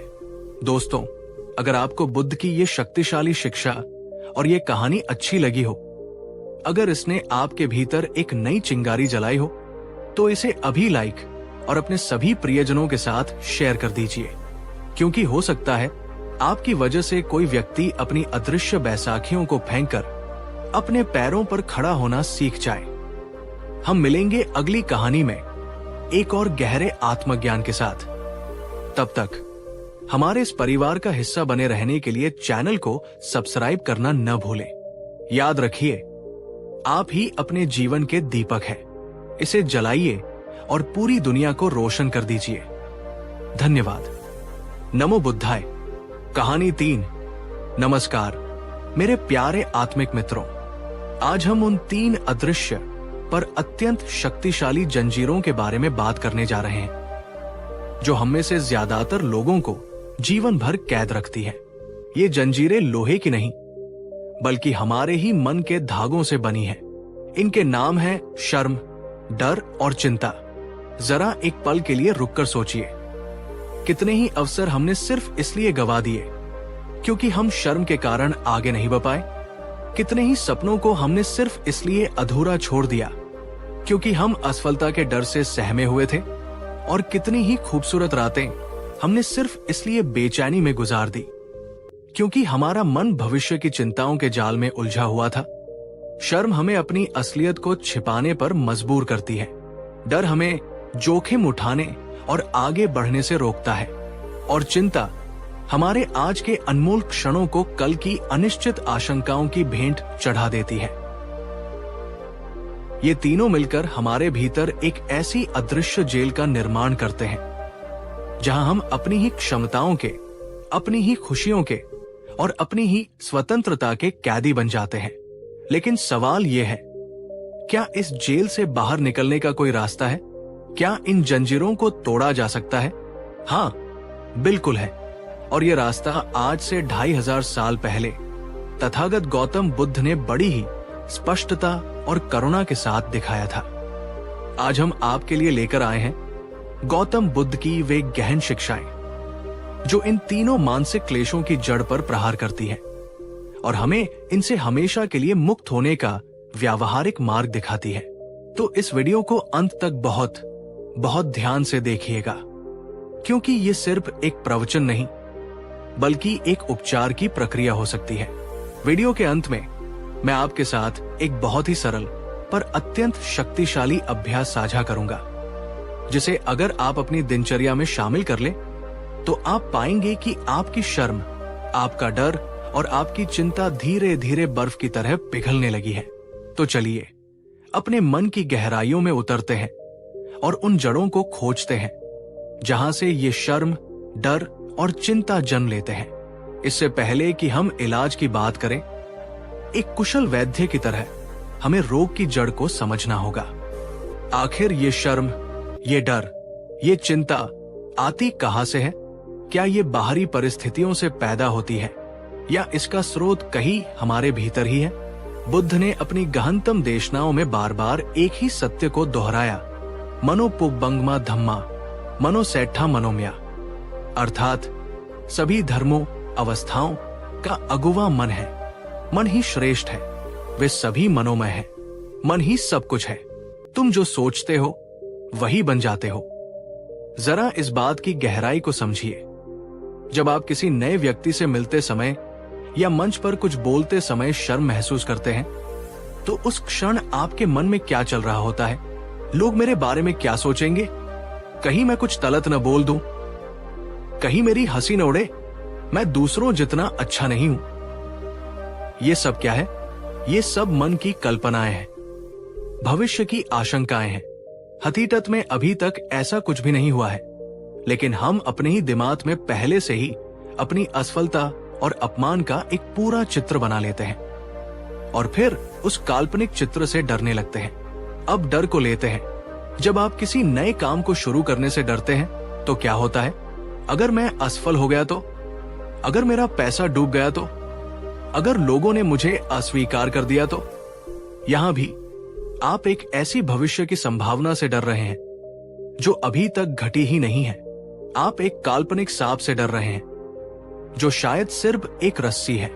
और चिंता तो भविष्य में जीने की कला का ही दूसरा नाम है। चिंता का मतलब है मैं कल की एक अनिश्चित समस्या को लेकर अपने आज के निश्चित सुख और शांति को नष्ट कर रहा हूं। तो इन तीनों का साझा स्रोत क्या है? इन तीनों की जड़ कहां है?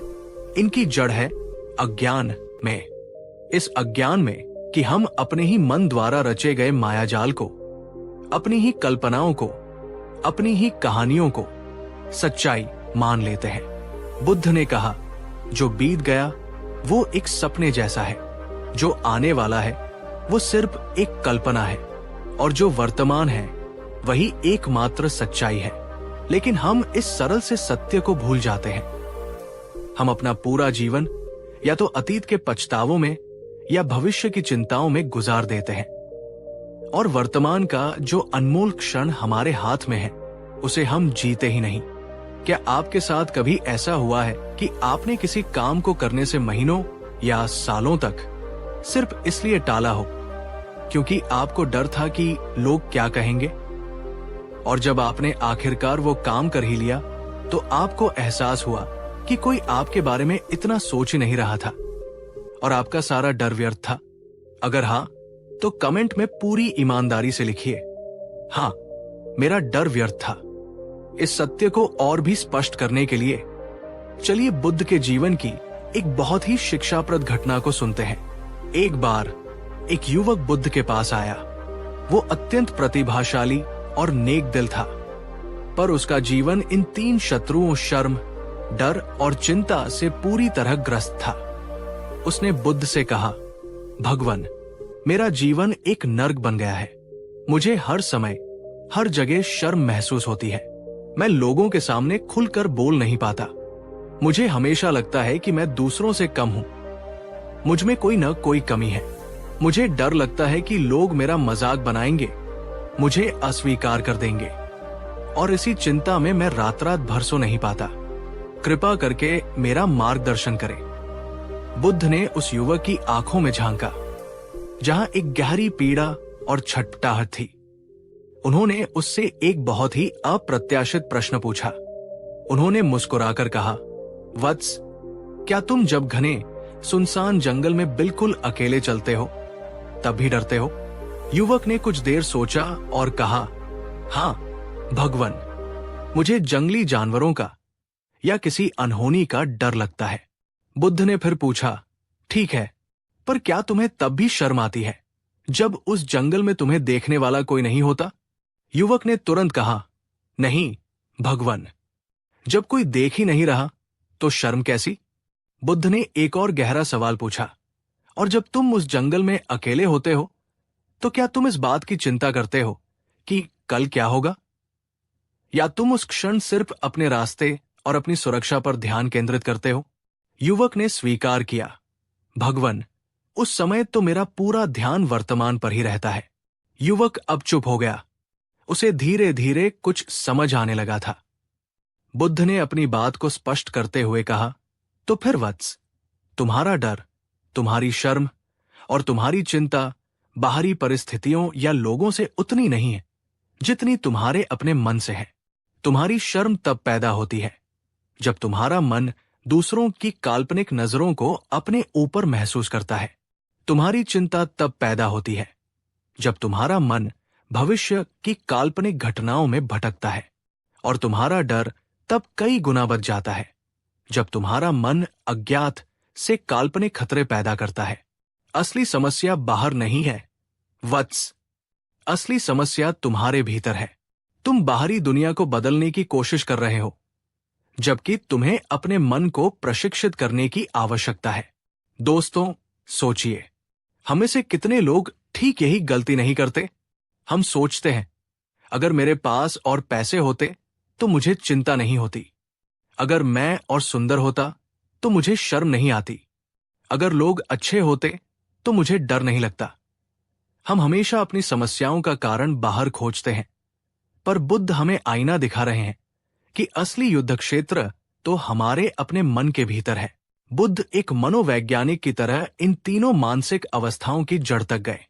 चलिए उनके विश्लेषण को एक एक करके समझते हैं। 1. शर्म क्यों जन्म लेती है? मैं का भ्रम और तुलना का विष। बुद्ध ने कहा, शर्म तब जन्म लेती है जब इंसान अपने मन में एक मैं की झूठी आदर्श छवि बना लेता है और फिर अपनी वास्तविक स्थिति की उस काल्पनिक छवि से तुलना करता है। हम सब अपने मन में एक परफेक्ट मी की तस्वीर लेकर घूमते हैं।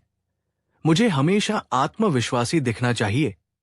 मुझे हमेशा सब कुछ पता होना चाहिए। मुझसे कभी कोई गलती नहीं होनी चाहिए। और जब हमारी वास्तविक परफॉर्मेंस इस आदर्श छवि से मेल नहीं खाती, तो हम शर्मिंदा हो जाते हैं। हमें लगता है कि हम पर्याप्त अच्छे नहीं हैं। इसका दूसरा पहलू है तुलना। जब हम खुद को दूसरों से छोटा, कमतर या हीन समझते हैं, तो शर्म पैदा होती है। बुद्ध ने सिखाया कि हर व्यक्ति अनूठा है, अपनी यात्रा पर है। एक गुलाब का फूल कमल के फूल से अपनी तुलना नहीं करता। वे दोनों अपनी अपनी अनूठी सुंदरता में खिलते हैं। जब तक हम अपने आप को बिना शर्त स्वीकार नहीं करेंगे, तब तक शर्म हमारा पीछा करती रहेगी। क्या आपने कभी महसूस किया है कि आप खुद के सबसे बड़े आलोचक हैं? दूसरों से ज्यादा आप खुद को ही अपनी गलतियों के लिए शर्मिंदा करते हैं? अगर हाँ, तो कमेंट में लिखिए, हाँ, मैं खुद को स्वीकार करता हूं। यह स्वीकृति का पहला कदम है। 2. डर का इलाज क्या है? अज्ञान का अंधेरा और ज्ञान का प्रकाश। बुद्ध ने एक बहुत ही गहरा सूत्र दिया था।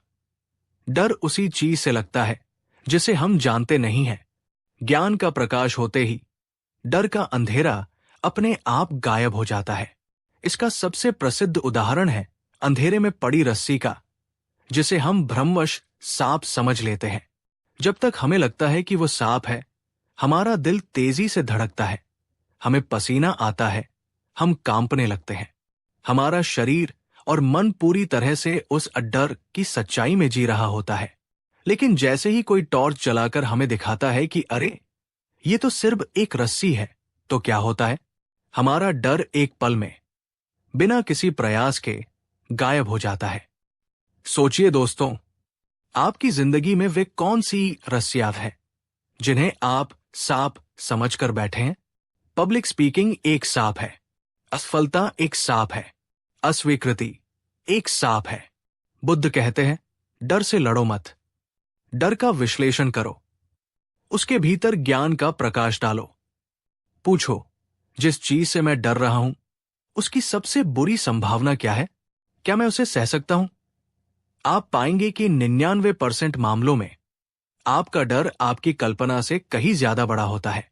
3, चिंता का सच क्या है? भविष्य का काल्पनिक बोझ। बुद्ध ने कहा, चिंता वो ब्याज है जो हम उस कर्ज पर चुकाते हैं जो हमने कभी लिया ही नहीं। चिंता का पूरा अस्तित्व भविष्य पर टिका है, एक ऐसा भविष्य जो अनिश्चित है और जो शायद कभी वैसा हो ही नहीं जैसी हम कल्पना कर रहे हैं। अध्ययन बताते हैं कि हमारी लगभग 85% चिंताएं कभी सच होती ही नहीं, और जो 15% होती भी है, उनसे निपटने की शक्ति हमें उसी क्षण मिल जाती है। तो हम क्या कर रहे हैं? हम उन 85% व्यर्थ की चिंताओं के लिए अपने आज की शांति, अपनी नींद और अपने स्वास्थ्य को दांव पर लगा रहे हैं। ये एक बहुत ही घाटे का सौदा है। क्या आप मानते हैं कि आपने अपनी जिंदगी के कई अनमोल घंटे और दिन सिर्फ ऐसी चिंताओं में बर्बाद कर दिए हैं जो कभी सच नहीं हुई? अगर हां, तो इस वीडियो को लाइक जरूर कीजिए ताकि हम सब मिलकर ये संकल्प ले सके कि अब से हम ये गलती नहीं करेंगे। अब जब हमने इन तीनों शत्रुओं की प्रकृति और मनोविज्ञान को समझ लिया है, तो चलिए उस व्यावहारिक त्रिआयामी समाधान की ओर बढ़ते हैं जो बुद्ध ने हमें दिया। पहला कदम, सचेत रहो। एल, वर्तमान में लौटने की कला। ये बुद्ध की सभी शिक्षाओं का आधार है। शर्म, डर और चिंता, ये तीनों केवल तभी जीवित रह सकते हैं जब आपका मन या तो अतीत में हो या भविष्य में। वर्तमान के क्षण में, ठीक इस पल में, न कोई शर्म है, न कोई डर, न कोई चिंता। जब भी आप इन तीनों में से किसी भी भावना को महसूस करें, तो तुरंत अपनी चेतना को अपनी सांस पर ले आएं। बस एक गहरी, धीमी सांस अंदर ले और धीरे धीरे बाहर छोड़ें। अपनी सांस के इस आने जाने को महसूस करें। यह छोटा सा अभ्यास आपके भटकते हुए मन को पकड़कर वापस वर्तमान के लंगर पर ले आएगा। जैसे ही आप वर्तमान में लौटते हैं, आप पाएंगे कि उन काल्पनिक विचारों की पकड़ ढीली पड़ गई है। ये एक पैटर्न ब्रेक की तरह काम करता है जो आपको भावनाओं के बवंडर से बाहर निकालता है। दूसरा कदम, स्वीकार करो। स्वयं से मैत्री करने की कला। शर्म का सबसे बड़ा इलाज है आत्मस्वीकृति। बुद्ध ने मैत्री भावना का उपदेश दिया, जो केवल दूसरों के लिए नहीं, बल्कि सबसे पहले स्वयं के लिए है। खुद को अपनी तमाम कमियों, गलतियों और खामियों के साथ स्वीकार करना सीखें। आईने के सामने खड़े होकर अपनी आंखों में देखकर कहें, मैं तुम्हें स्वीकार करता हूं, ठीक वैसे ही जैसे तुम हो। तुलना करना बंद करें। याद रखें, आप इस ब्रह्मांड की एक अनूठी कृति है। आपकी यात्रा किसी और जैसी नहीं हो सकती। जिस दिन आप खुद से दोस्ती कर लेंगे, उस दिन आपको दूसरों की मंजूरी की जरूरत ही नहीं पड़ेगी और शर्म अपने आप विदा हो जाएगी। तीसरा और सबसे शक्तिशाली कदम, ध्यान करो। मन को प्रशिक्षित करने की कला। यदि शर्म, डर और चिंता मन के रोग हैं, तो ध्यान उनकी अचूक औषधि है। ध्यान हमारे मन का जिम है, जो उसे भीतर से मजबूत बनाता है। हर दिन सिर्फ 10 से 15 मिनट के लिए एक शांत जगह पर बैठें, आंखें बंद करें और सिर्फ अपनी सांस पर ध्यान दें। आपका मन भटकेगा, हजारों विचार आएंगे। आपको उनसे लड़ना नहीं है, उन्हें रोकना नहीं है। आपको बस एक साक्षी की तरह, एक दर्शक की तरह उन्हें आते जाते देखना है और बहुत ही प्रेम से अपना ध्यान वापस अपनी सांस पर ले आना है। ये अभ्यास धीरे धीरे आपके और आपके विचारों के बीच एक दूरी पैदा कर देगा। आपको ये समझ आने लगेगा कि आप अपने विचार नहीं हैं। आप वो शांत आकाश है जिसमें ये शर्म, डर और चिंता के बादल आते हैं और चले जाते हैं। जिस दिन आपको ये बोध हो जाएगा, उस दिन ये बादल आपको भिगो नहीं पाएंगे। क्या आप चाहेंगे कि मैं ध्यान कैसे शुरू करें इस पर एक अलग, सरल और प्रैक्टिकल वीडियो बनाऊं? अगर हाँ, तो नीचे कमेंट में लिखिए, हाँ, ध्यान वीडियो चाहिए। अगर ज्यादा लोगों का अनुरोध होगा तो मैं जरूर बनाऊंगा। दोस्तों, जैसा कि मैंने वीडियो की शुरुआत में वादा किया था, अब मैं आपके साथ वो एक छोटा पर अत्यंत शक्तिशाली अभ्यास साझा करने जा रहा हूं, जिसे अगर आप अपनी रोज की आदत बना लें, तो ये आपके भीतर से शर्म, डर और चिंता की जड़ों को धीरे धीरे उखाड़ फेंकेगा। इसे विचारों की सच्चाई की जांच कहते हैं। अभ्यास के 3 चरण हैं। पहला चरण, विचार को पकड़ो। जैसे ही आप शर्म, डर या चिंता महसूस करें, तुरंत रुकें और पहचानें कि उस भावना के ठीक पीछे कौन सा विचार चल रहा है। उदाहरण के लिए, यदि आपको मंच पर जाने से डर लग रहा है, तो विचार हो सकता है, मैं सब कुछ भूल जाऊंगा और लोग मुझ पर हंसेंगे। इस विचार को मन में स्पष्ट रूप से पकड़ें। दूसरा चरण, विचार पर प्रश्न करो। अब एक जासूस की तरह इस विचार पर सवाल उठाएं। इससे लड़े नहीं, बस इसकी सच्चाई की जांच करें। खुद से पूछें, क्या यह विचार 100% सच है? क्या मैं निश्चित रूप से कह सकता हूं कि मैं सब कुछ भूल जाऊंगा? क्या इस बात का कोई सबूत है कि यह सच है? क्या अतीत में हर बार मेरे साथ ऐसा ही हुआ है? इस विचार को सोचने का मुझ पर क्या प्रभाव पड़ रहा है? इस विचार के बिना मैं कैसा महसूस करूंगा? तीसरा चरण, विचार को बदलो। एक बार जब आप देख लेते हैं कि आपका मूल विचार तर्कसंगत या पूरी तरह सच नहीं है, तो उसे एक अधिक यथार्थवादी, संतुलित और सकारात्मक विचार से बदलें। जैसे मैं सब कुछ भूल जाऊंगा को बदलें, मैंने अच्छी तैयारी की है, हो सकता है मैं थोड़ा नर्वस हूं, पर मैं अपना सर्वश्रेष्ठ प्रदर्शन करूंगा। और अगर मैं कुछ भूल भी गया तो ये दुनिया का अंत नहीं है। लोग समझते हैं, ये अभ्यास शुरू में थोड़ा प्रयास मांगेगा, पर धीरे धीरे ये आपकी आदत बन जाएगा। आप अपने ही मन के झूठे नाटकों को पहचानना सीख जाएंगे और उनकी शक्ति आपके ऊपर से खत्म हो जाएगी। अगर आप आज से ही इस शक्तिशाली अभ्यास को शुरू करने का संकल्प लेते हैं, तो नीचे कमेंट में लिखिए, मैं आज से अपने विचारों का स्वामी हूं। दोस्तों, बुद्ध ने कहा था, निडर वही है जो अपने मन को जीत लेता है, क्योंकि असली दुश्मन, असली लड़ाई बाहर की दुनिया में नहीं, हमारे अपने ही भीतर है। शर्म, डर और चिंता का इलाज बाहर की दुनिया को बदलने में या दूसरों से मंजूरी पाने में नहीं है। इसका इलाज अपने भीतर की दुनिया को समझने में और उसे प्रशिक्षित करने में है। जितना ज्यादा आप वर्तमान क्षण में जिएंगे, जितना ज्यादा आप खुद को बिना शर्त स्वीकार करेंगे और जितना ज्यादा आप ध्यान और सजगता का अभ्यास करेंगे, उतना ही ज्यादा आप पाएंगे कि ये तीनों जंजीरें कमजोर पड़ती जा रही हैं और एक दिन वे पूरी तरह से टूट जाएंगी। उस दिन आप सच्ची स्वतंत्रता का अनुभव करेंगे। दोस्तों, अगर आपको बुद्ध का ये ज्ञान और ये वीडियो मददगार लगा हो, अगर इसने आपके मन के किसी बोझ को हल्का किया हो, तो अभी इस वीडियो को लाइक कीजिए। अपने दोस्तों, परिवार और हर उस व्यक्ति के साथ इसे शेयर कीजिए जो शायद चुपचाप इन भावनाओं से जूझ रहा हो। आपकी एक शेयरिंग किसी के लिए आशा की किरण बन सकती है। और हां, हमारे इस आत्मखोज के सफर में सहयात्री बने रहने के लिए चैनल को सब्सक्राइब करना मत भूलिए और उस घंटी के आइकॉन को भी दबा दीजिए, ताकि भविष्य में हम बुद्ध की और भी ऐसी गहरी शिक्षाएं आपके लिए लाते रहें। याद रखिए, आप शर्म, डर और चिंता से कहीं ज्यादा बड़े हैं। उत्तर आपके भीतर है। इस यात्रा में मेरे साथ बने रहने के लिए आपका हृदय से धन्यवाद। नमो बुद्धाय। कहानी 4।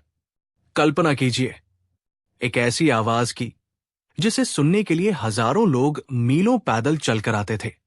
एक ऐसी वाणी जिसमें न कोई अहंकार था, न कोई दिखावा, फिर भी जिसके शब्द सम्राटों के सिंहासन हिला देते थे।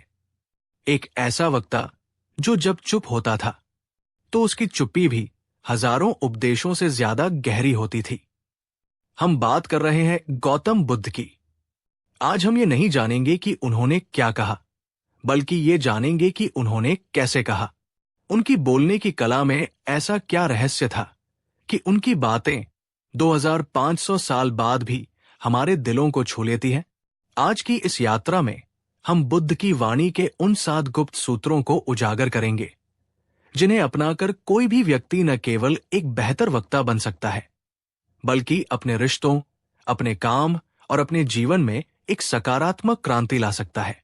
ये सिर्फ पब्लिक स्पीकिंग का वीडियो नहीं है, ये अपने भीतर की आवाज को खोजने का एक सफर है। तो अंत तक बने रहिएगा, क्योंकि हर सूत्र के साथ हम आपसे एक गहरा सवाल पूछेंगे जो आपको अपने भीतर झांकने पर मजबूर कर देगा। चलिए इस अद्भुत यात्रा का आरंभ करते हैं। पहला सूत्र, सत्य जो मन को छुए। बुद्ध ने कहा था, 3 चीजें ज्यादा देर तक नहीं छिप सकती, सूर्य, चंद्रमा और सत्य। हम सब जानते हैं कि सच बोलना चाहिए, लेकिन बुद्ध का सत्य इससे कहीं ज्यादा गहरा था। उनका सत्य केवल तथ्यात्मक, फैक्चुअल नहीं, बल्कि करुणामय भी था। वे ऐसा सच बोलते थे जो उपयोगी हो, सही समय पर बोला जाए और प्रेम से कहा जाए। एक बार की बात है, एक व्यक्ति बुद्ध के पास आया और बोला, भगवान, क्या आप हमेशा सच बोलते हैं? बुद्ध ने कहा, हाँ। उसने फिर पूछा, तो क्या आप कठोर सच भी बोलते हैं जो किसी को चुभ सकता है? बुद्ध ने जो उत्तर दिया वो बोलने की कला का सबसे बड़ा पाठ है। उन्होंने कहा, मैं उस सत्य को जानता हूं जो कठोर है, अप्रिय है, लेकिन उपयोगी नहीं है। मैं उसे नहीं बोलता। मैं उस सत्य को जानता हूं जो मीठा है, प्रिय है, लेकिन उपयोगी नहीं है। मैं उसे भी नहीं बोलता। मैं केवल उस सत्य को जानता हूं जो चाहे कठोर हो या मीठा, लेकिन सुनने वाले के कल्याण के लिए उपयोगी है, और मैं उसे बोलने का सही समय जानता हूं। सोचिए, आज हम कितनी बार बिना सोचे समझे सच बोल देते हैं, सिर्फ इसलिए क्योंकि वो सच है।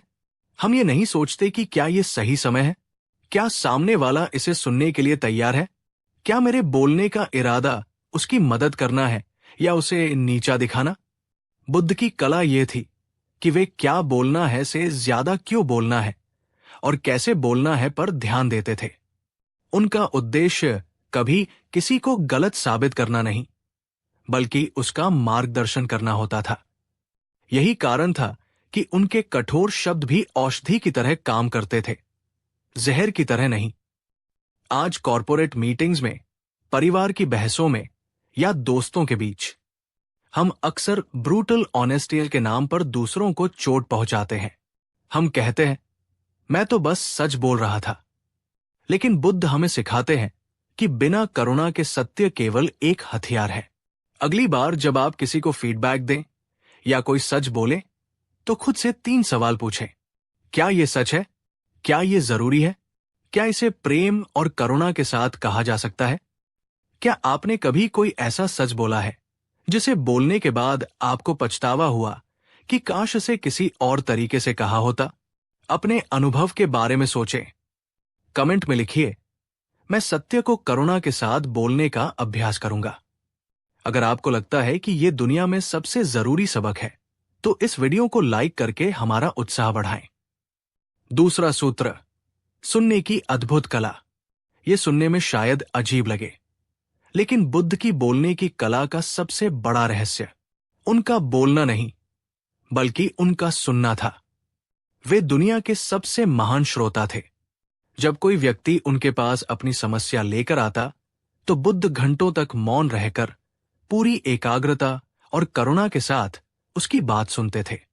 वे बीच में टोकते नहीं थे, नहीं तुरंत समाधान देने की जल्दी में रहते थे। वे उस व्यक्ति को अपनी पूरी कहानी, अपना पूरा दर्द, अपना पूरा भय बाहर निकाल देने का अवसर देते थे। अक्सर सिर्फ अपनी बात को पूरी तरह से सुने जाने के एहसास से ही उस व्यक्ति का आधा दुख कम हो जाता था। उसे लगता था कि दुनिया में कोई है जो उसे सच में समझता है। एक प्रसिद्ध कथा है। एक स्त्री, किसा गौतमी, अपने मृत पुत्र को गोद में लिए हुए पागलों की तरह घूम रही थी। वो हर किसी से अपने बेटे को जीवित करने की औषधि मांग रही थी। लोग उसे पागल समझकर भगा देते थे। जब वो बुद्ध के पास पहुंची, तो बुद्ध ने उसे डांटा नहीं, उसे पागल नहीं कहा। उन्होंने धैर्य से उसकी पूरी बात सुनी। उन्होंने उसके दर्द को महसूस किया। फिर उन्होंने कहा, मैं तुम्हारे पुत्र को जीवित कर सकता हूं, पर तुम्हें एक काम करना होगा। किसी ऐसे घर से एक मुट्ठी सरसों के बीज ले आओ जहां आज तक किसी की मृत्यु न हुई हो। बुद्ध जानते थे कि ऐसा कोई घर नहीं है, लेकिन उन्होंने उसे सीधे उपदेश नहीं दिया। उन्होंने उसे खुद अनुभव के माध्यम से सीखने का अवसर दिया। किसा गौतमी घर घर गई और हर दरवाजे पर उसे यही सुनने को मिला कि हमारे घर में भी किसी की मृत्यु हुई है। शाम तक उसे ये ज्ञान हो गया कि मृत्यु एक सार्वभौमिक सत्य है। ये केवल उसका अकेला दुख नहीं है। जब वो बुद्ध के पास लौटी, तो उसकी आंखों में स्वीकृति और शांति थी। बुद्ध ने बिना एक शब्द कहे उसे जीवन का सबसे बड़ा सत्य सिखा दिया था। ये संभव हुआ क्योंकि उन्होंने पहले सुना और समझा। आज हमारी सबसे बड़ी समस्या क्या है? हम सुनते हैं जवाब देने के लिए, सुनने के लिए नहीं। जब कोई बोल रहा होता है, तो हमारे दिमाग में अपना जवाब तैयार हो रहा होता है। हम वास्तव में उस व्यक्ति की भावनाओं, उसके अनकहे शब्दों को नहीं सुनते। एक अच्छा वक्ता बनने का पहला कदम एक अच्छा श्रोता बनना है। जब आप सच में किसी को सुनते हैं, तो आप उससे एक गहरा रिश्ता बना लेते हैं। तब आपके शब्द उसके दिल तक पहुंचते हैं, क्योंकि वे उसके मन की जमीन से उपजे होते हैं।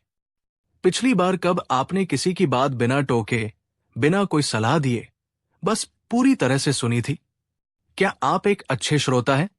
कमेंट में ईमानदारी से बताएं। मैं एक बेहतर श्रोता बनूंगा। तीसरा सूत्र, उपमाओं और कहानियों की शक्ति। बुद्ध ने कहा था, जो मैं सिखाता हूं वो चांद की ओर इशारा करती हुई एक उंगली की तरह है। उंगली पर ध्यान मत दो, वरना तुम चांद को देखने से चूक जाओगे। बुद्ध जानते थे कि गहरे और जटिल दार्शनिक सत्य को सीधे सीधे समझाना बहुत मुश्किल है। आम इंसान उसे समझ नहीं पाएगा। इसलिए वे कहानियों, उपमाओं और रूपकों का प्रयोग करते थे। उनकी कहानियां इतनी सरल होती थी कि एक किसान भी समझ ले, और इतनी गहरी होती थी कि बड़े बड़े विद्वान भी उन पर चिंतन करने को मजबूर हो जाएं। याद कीजिए जहर वाले तीर की कहानी। एक व्यक्ति को जहरीला तीर लगा था। उसके परिवार वाले वैद्य को बुलाने दौड़े, लेकिन उस व्यक्ति ने कहा, रुको, पहले मुझे ये बताओ कि तीर किसने चलाया?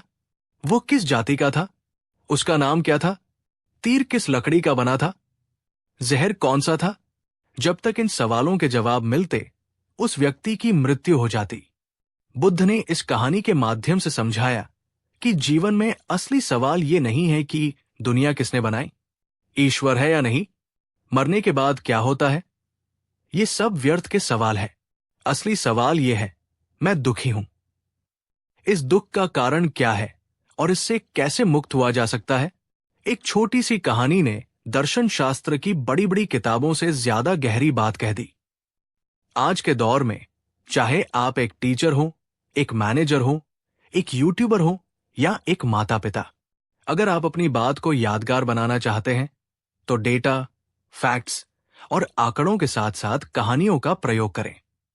कहानियां सीधे हमारे भावनात्मक मस्तिष्क, इमोशनल ब्रेन से जुड़ती है।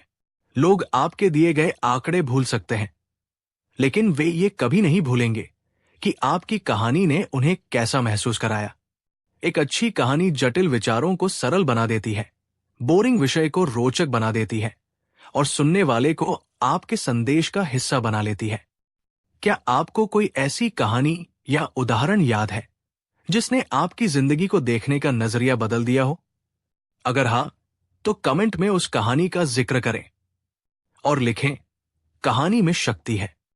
अगर आप भी कहानियों की इस शक्ति में विश्वास करते हैं, तो इस वीडियो को अपने दोस्तों और परिवार के साथ शेयर करें। शायद ये कहानी किसी और के जीवन को भी रोशन कर दे। चौथा सूत्र, मौन का सही उपयोग। अभी आपने जो अनुभव किया वो था मौन। बुद्ध की वाणी में शब्दों के साथ साथ मौन का भी बराबर का महत्व था। वे जानते थे कि कब बोलना है, और उससे भी ज्यादा महत्वपूर्ण, वे जानते थे कि कब चुप रहना है। उनकी चुप्पी खाली नहीं होती थी, वो अर्थपूर्ण होती थी। जब वे कोई गहरी बात कहते तो उसके बाद कुछ पल के लिए मौन हो जाते। ये मौन श्रोताओं को उनके शब्दों पर विचार करने, उन्हें अपने भीतर उतरने का समय देता था। आज के वक्ता लगातार बोलते रहते हैं। उन्हें डर लगता है कि अगर वे चुप हुए तो दर्शक बोर हो जाएंगे। लेकिन बुद्ध सिखाते हैं कि सही जगह पर इस्तेमाल किया गया मौन आपके शब्दों को कई गुना ज्यादा शक्तिशाली बना सकता है। एक बार एक व्यक्ति ने बुद्ध से आत्मा और ईश्वर के बारे में 14 गहन आध्यात्मिक प्रश्न पूछे। बुद्ध चुप रहे, उन्होंने कोई उत्तर नहीं दिया। बाद में उनके शिष्य आनंद ने पूछा, भगवन, आपने उत्तर क्यों नहीं दिया? क्या आप नहीं जानते थे? बुद्ध ने कहा, आनंद, ये प्रश्न केवल बौद्धिक जिज्ञासा है। इनका उत्तर जानने से उसके दुख कम नहीं होंगे। वो शब्दों के जाल में और उलझ जाएगा। कभी कभी सबसे अच्छा उत्तर मौन होता है। अपनी बातचीत में, अपनी प्रेजेंटेशन में, अपनी स्पीच में ठहराव, पॉज का प्रयोग करें। एक महत्वपूर्ण बिंदु कहने के बाद रुकें। एक सवाल पूछने के बाद रुकें। जब आप रुकते हैं तो आप लोगों का ध्यान खींचते हैं। आप उन्हें सोचने का मौका देते हैं। आपका आत्मविश्वास झलकता है। याद रखें, जो लगातार बोलता है लोग उसे सुनना बंद कर देते हैं, लेकिन जो सोच समझ कर ठहराव के साथ बोलता है उसके हर शब्द का वजन होता है। क्या आप अपनी बातचीत में मौन या ठहराव का उपयोग करने से घबराते हैं? क्या आपको हर खाली जगह को शब्दों से भरने की आदत है? कमेंट में प्रण लें, मैं मौन की शक्ति को अपनाऊंगा। पांचवा सूत्र, सही समय और सही व्यक्ति। बुद्ध एक कुशल माली की तरह थे। वे जानते थे कि कौन सा बीज किस मिट्टी में, किस मौसम में बोना है। वे हर किसी को एक ही उपदेश नहीं देते थे। वे पहले व्यक्ति के मन की स्थिति, उसकी समझ के स्तर और उसकी जरूरतों को समझते थे, और फिर उसके अनुसार अपनी बात कहते थे। एक अहंकारी विद्वान के लिए उनके शब्द अलग होते थे और एक दुखी किसान के लिए अलग। एक राजा को वे राजधर्म का उपदेश देते और एक भिक्षु को वैराग्य का। ये उनकी सबसे बड़ी कला थी, अपने श्रोता को पढ़ना। वे जानते थे कि अगर बीज को पत्थर पर फेंक दिया जाए तो वो व्यर्थ हो जाएगा। उपदेश तभी काम करता है जब सुनने वाला उसे ग्रहण करने के लिए तैयार हो। इसीलिए किसा गौतमी को उन्होंने सीधे सीधे नहीं समझाया। वे जानते थे कि उस समय वो दुख में इतनी डूबी हुई थी कि कोई भी दर्शन उसके लिए व्यर्थ था। उन्होंने उसे एक ऐसा रास्ता दिखाया जिससे वो खुद चलकर सत्य तक पहुंच सके। आज हम ये गलती अक्सर करते हैं। हम अपनी बात हर किसी पर थोपना चाहते हैं, बिना ये सोचे कि क्या सामने वाला उसे सुनने की स्थिति में है। एक बच्चा जो खेलने के मूड में है, उसे पढ़ाई का लेक्चर देना व्यर्थ है। एक कर्मचारी जो अपनी निजी समस्या से परेशान है, उसे कंपनी के टारगेट समझाना अप्रभावी है। एक दोस्त जो बस अपना दिल हल्का करना चाहता है, उसे तुरंत समाधान देना गलत है। एक महान वक्ता बनने के लिए आपको एक मनोवैज्ञानिक भी बनना होगा। अपने श्रोता की बॉडी लैंग्वेज को पढ़ें, उसकी भावनाओं को समझें और फिर वही कहें जो उसके लिए उस क्षण में सबसे ज्यादा उपयोगी हो। अपनी बात को नहीं, अपने श्रोता को प्राथमिकता दें। क्या कभी आपके साथ ऐसा हुआ है कि आपने सही बात गलत समय पर कह दी और उसका उल्टा असर हो गया? यह हम सबके साथ होता है। कमेंट में लिखें, मैं सही समय पर सही बात कहना सीखूंगी। यह सूत्र हर रिश्ते के लिए महत्वपूर्ण है। अगर आप सहमत हैं तो इस वीडियो को शेयर करें, खासकर उन लोगों के साथ जिनके साथ आपका संवाद बेहतर हो सकता है। छठा सूत्र, आंतरिक शांति से उपजी वाणी। बुद्ध की वाणी में जो चुंबकीय आकर्षण था, उसका स्रोत कोई बोलने की तकनीक नहीं थी। उसका स्रोत था उनके भीतर की असीम शांति। वे क्रोध, भय, अहंकार या किसी को प्रभावित करने की इच्छा से नहीं बोलते थे। वे अपने मन की गहराइयों से, अपनी समाधि की अवस्था से बोलते थे। उनकी वाणी उनके शांत चित्त का प्रतिबिंब थी। जब आप एक शांत और स्थिर मन से बोलते हैं तो आपकी आवाज में स्वाभाविक रूप से एक ठहराव, एक स्पष्टता और एक आत्मविश्वास आ जाता है। आपकी ऊर्जा, वाइब्रेशन श्रोताओं को शांत करती है। वे आपकी उपस्थिति में सुरक्षित और सहज महसूस करते हैं। एक बार एक व्यक्ति ने बुद्ध को भरी सभा में अपमानित किया, उन्हें गालियां दी। बुद्ध शांत रहे, मुस्कुराते रहे। जब वो व्यक्ति थक गया तो बुद्ध ने उससे पूछा, अगर तुम किसी को कोई उपहार दो और वो उसे स्वीकार न करे तो वो उपहार किसका हुआ? उस व्यक्ति ने कहा, मेरा। बुद्ध बोले, ठीक उसी तरह तुमने मुझे जो गालियां दी, मैंने उन्हें स्वीकार नहीं किया, वे तुम्हारी ही रह गई। ये शांति, ये अविचल समता, यही बुद्ध की सबसे बड़ी शक्ति थी। उनकी इस प्रतिक्रिया ने उस व्यक्ति पर हजारों शब्दों से ज्यादा गहरा असर किया। जब आप पर कोई चिल्लाता है या आपकी आलोचना करता है और आप शांत रहते हैं तो आप तुरंत शक्तिशाली स्थिति में आ जाते हैं। आपकी शांति सामने वाले के क्रोध को निशस्त्र कर देती है। आज जब हम स्टेज पर जाते हैं या किसी महत्वपूर्ण मीटिंग में बोलते हैं तो हमारा दिल तेजी से धड़कता है, हम घबरा जाते हैं। ऐसा इसलिए होता है क्योंकि हम परिणाम से जुड़े होते हैं। लोग क्या सोचेंगे, मैं अच्छा बोल पाऊंगा या नहीं? बुद्ध हमें सिखाते हैं कि बोलने से पहले अपने भीतर शांति खोजो, कुछ गहरी सांसें लो, अपने मन को स्थिर करो। जब आप भीतर से शांत होंगे तो आपके शब्द अपने आप सही जगह पर लगेंगे। आपकी वाणी में एक ऐसी शक्ति होगी जो किसी भी तकनीक से नहीं आ सकती। क्या आप बोलने से पहले घबराहट या चिंता महसूस करते हैं? कमेंट में एक संकल्प ले, बोलने से पहले मैं अपने मन को शांत करूंगा। सातवां सूत्र, शब्दों से परे जीना। और अंत में बुद्ध की वाणी के प्रभाव का सबसे बड़ा और अंतिम रहस्य, वे जो कहते थे वे वही जीते थे। उनके जीवन और उनके शब्दों में कोई अंतर नहीं था। वे करुणा का उपदेश देते थे क्योंकि वे स्वयं करुणा की मूर्ति थे। वे शांति का मार्ग दिखाते थे क्योंकि वे स्वयं शांति के सागर थे। वे वैराग्य की बात करते थे क्योंकि उन्होंने स्वयं राजपाट त्याग दिया था। उनकी कथनी और करनी में इस एकता ने उनकी वाणी को एक असाधारण प्रामाणिकता, ऑथेंटिसिटी और शक्ति दी। लोग उन पर इसलिए विश्वास नहीं करते थे कि उनके तर्क बहुत अच्छे थे, बल्कि इसलिए विश्वास करते थे क्योंकि उन्होंने बुद्ध के जीवन में उन सत्यों को साक्षात देखा था। उनकी जिंदगी ही उनका सबसे बड़ा संदेश थी। आज दुनिया में सलाहकारों, गुरुओं और वक्ताओं की कमी नहीं है, लेकिन हम केवल उन्हीं लोगों से प्रभावित होते हैं जिनके जीवन में उनके शब्द झलकते हैं। एक मोटा डॉक्टर जब वजन कम करने की सलाह देता है तो उसका असर कम होता है। एक गुस्सैल माता पिता जब बच्चे को शांत रहने को कहते हैं तो उसका कोई मतलब नहीं होता। यदि आप चाहते हैं कि आपके शब्दों में वजन हो, कि लोग आपकी बात सुने और उस पर अमल करें, तो पहले उन सिद्धांतों को अपने जीवन में उतारें। अपने चरित्र को अपनी सबसे बड़ी स्पीच बनाएं। अपने आचरण को अपना सबसे बड़ा तर्क बनाएं। जब आपके शब्द आपके जीवन के अनुभव से निकलते हैं, तो उनमें एक ऐसी सच्चाई और एक ऐसी ऊर्जा होती है जो किसी को भी प्रेरित कर सकती है। क्या आपके जीवन में कोई ऐसा सिद्धांत है जिसे आप मानते तो हैं, लेकिन अपने आचरण में पूरी तरह से नहीं उतार पाए हैं?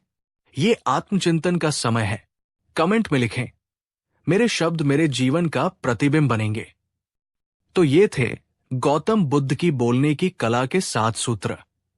करुणामय सत्य बोलना, बोलने से पहले गहराई से सुनना, कहानियों और उपमाओं का प्रयोग करना, मौन की शक्ति को समझना, सही समय और सही व्यक्ति को पहचानना, आंतरिक शांति से बोलना, और जो कहना वही जीना। ये केवल बोलने की तकनीकें नहीं हैं, ये जीवन जीने के सिद्धांत हैं। बुद्ध हमें सिखाते हैं कि एक आकर्षक वक्ता बनने का रास्ता बाहर नहीं, भीतर से शुरू होता है। ये आवाज के उतार चढ़ाव या सही शब्दों के चयन से कहीं ज्यादा अपने मन को साधने और अपने चरित्र को निखारने की यात्रा है। जब आप इन सूत्रों को अपने जीवन में उतारेंगे, तो आप पाएंगे कि लोग न केवल आपकी बात सुन रहे हैं, बल्कि वे आपसे जुड़ रहे हैं, आप पर विश्वास कर रहे हैं और आपसे प्रेरित हो रहे हैं। आपकी वाणी में एक मरहम जैसी शक्ति आ जाएगी जो टूटे दिलों को जोड़ सके, निराशा में आशा जगा सके और भटके हुए को राह दिखा सके। तो आज आपसे हमारा अंतिम सवाल है, इन 7 सूत्रों में से कौन सा सूत्र आप आज से ही अपने जीवन में अपनाने का संकल्प लेते हैं? नीचे कमेंट सेक्शन में हमें जरूर बताएं। हम आपके हर कमेंट को पढ़ते हैं और आपके विचारों से हमें भी प्रेरणा मिलती है। अगर इस वीडियो ने आपके दिल को छुआ है, तो इसे एक लाइक जरूर दें। इस ज्ञान को अपने तक सीमित न रखें, इसे अपने प्रियजनों के साथ शेयर करें, क्योंकि संवाद की ये कला हर रिश्ते को सुंदर बना सकती है। और भविष्य में ऐसी ही गहरी और जीवन बदलने वाली यात्राओं का हिस्सा बनने के लिए हमारे चैनल को सब्सक्राइब करना न भूलें। आपका हृदय से आभार। फिर मिलेंगे एक नए ज्ञान के साथ, एक नई खोज के साथ।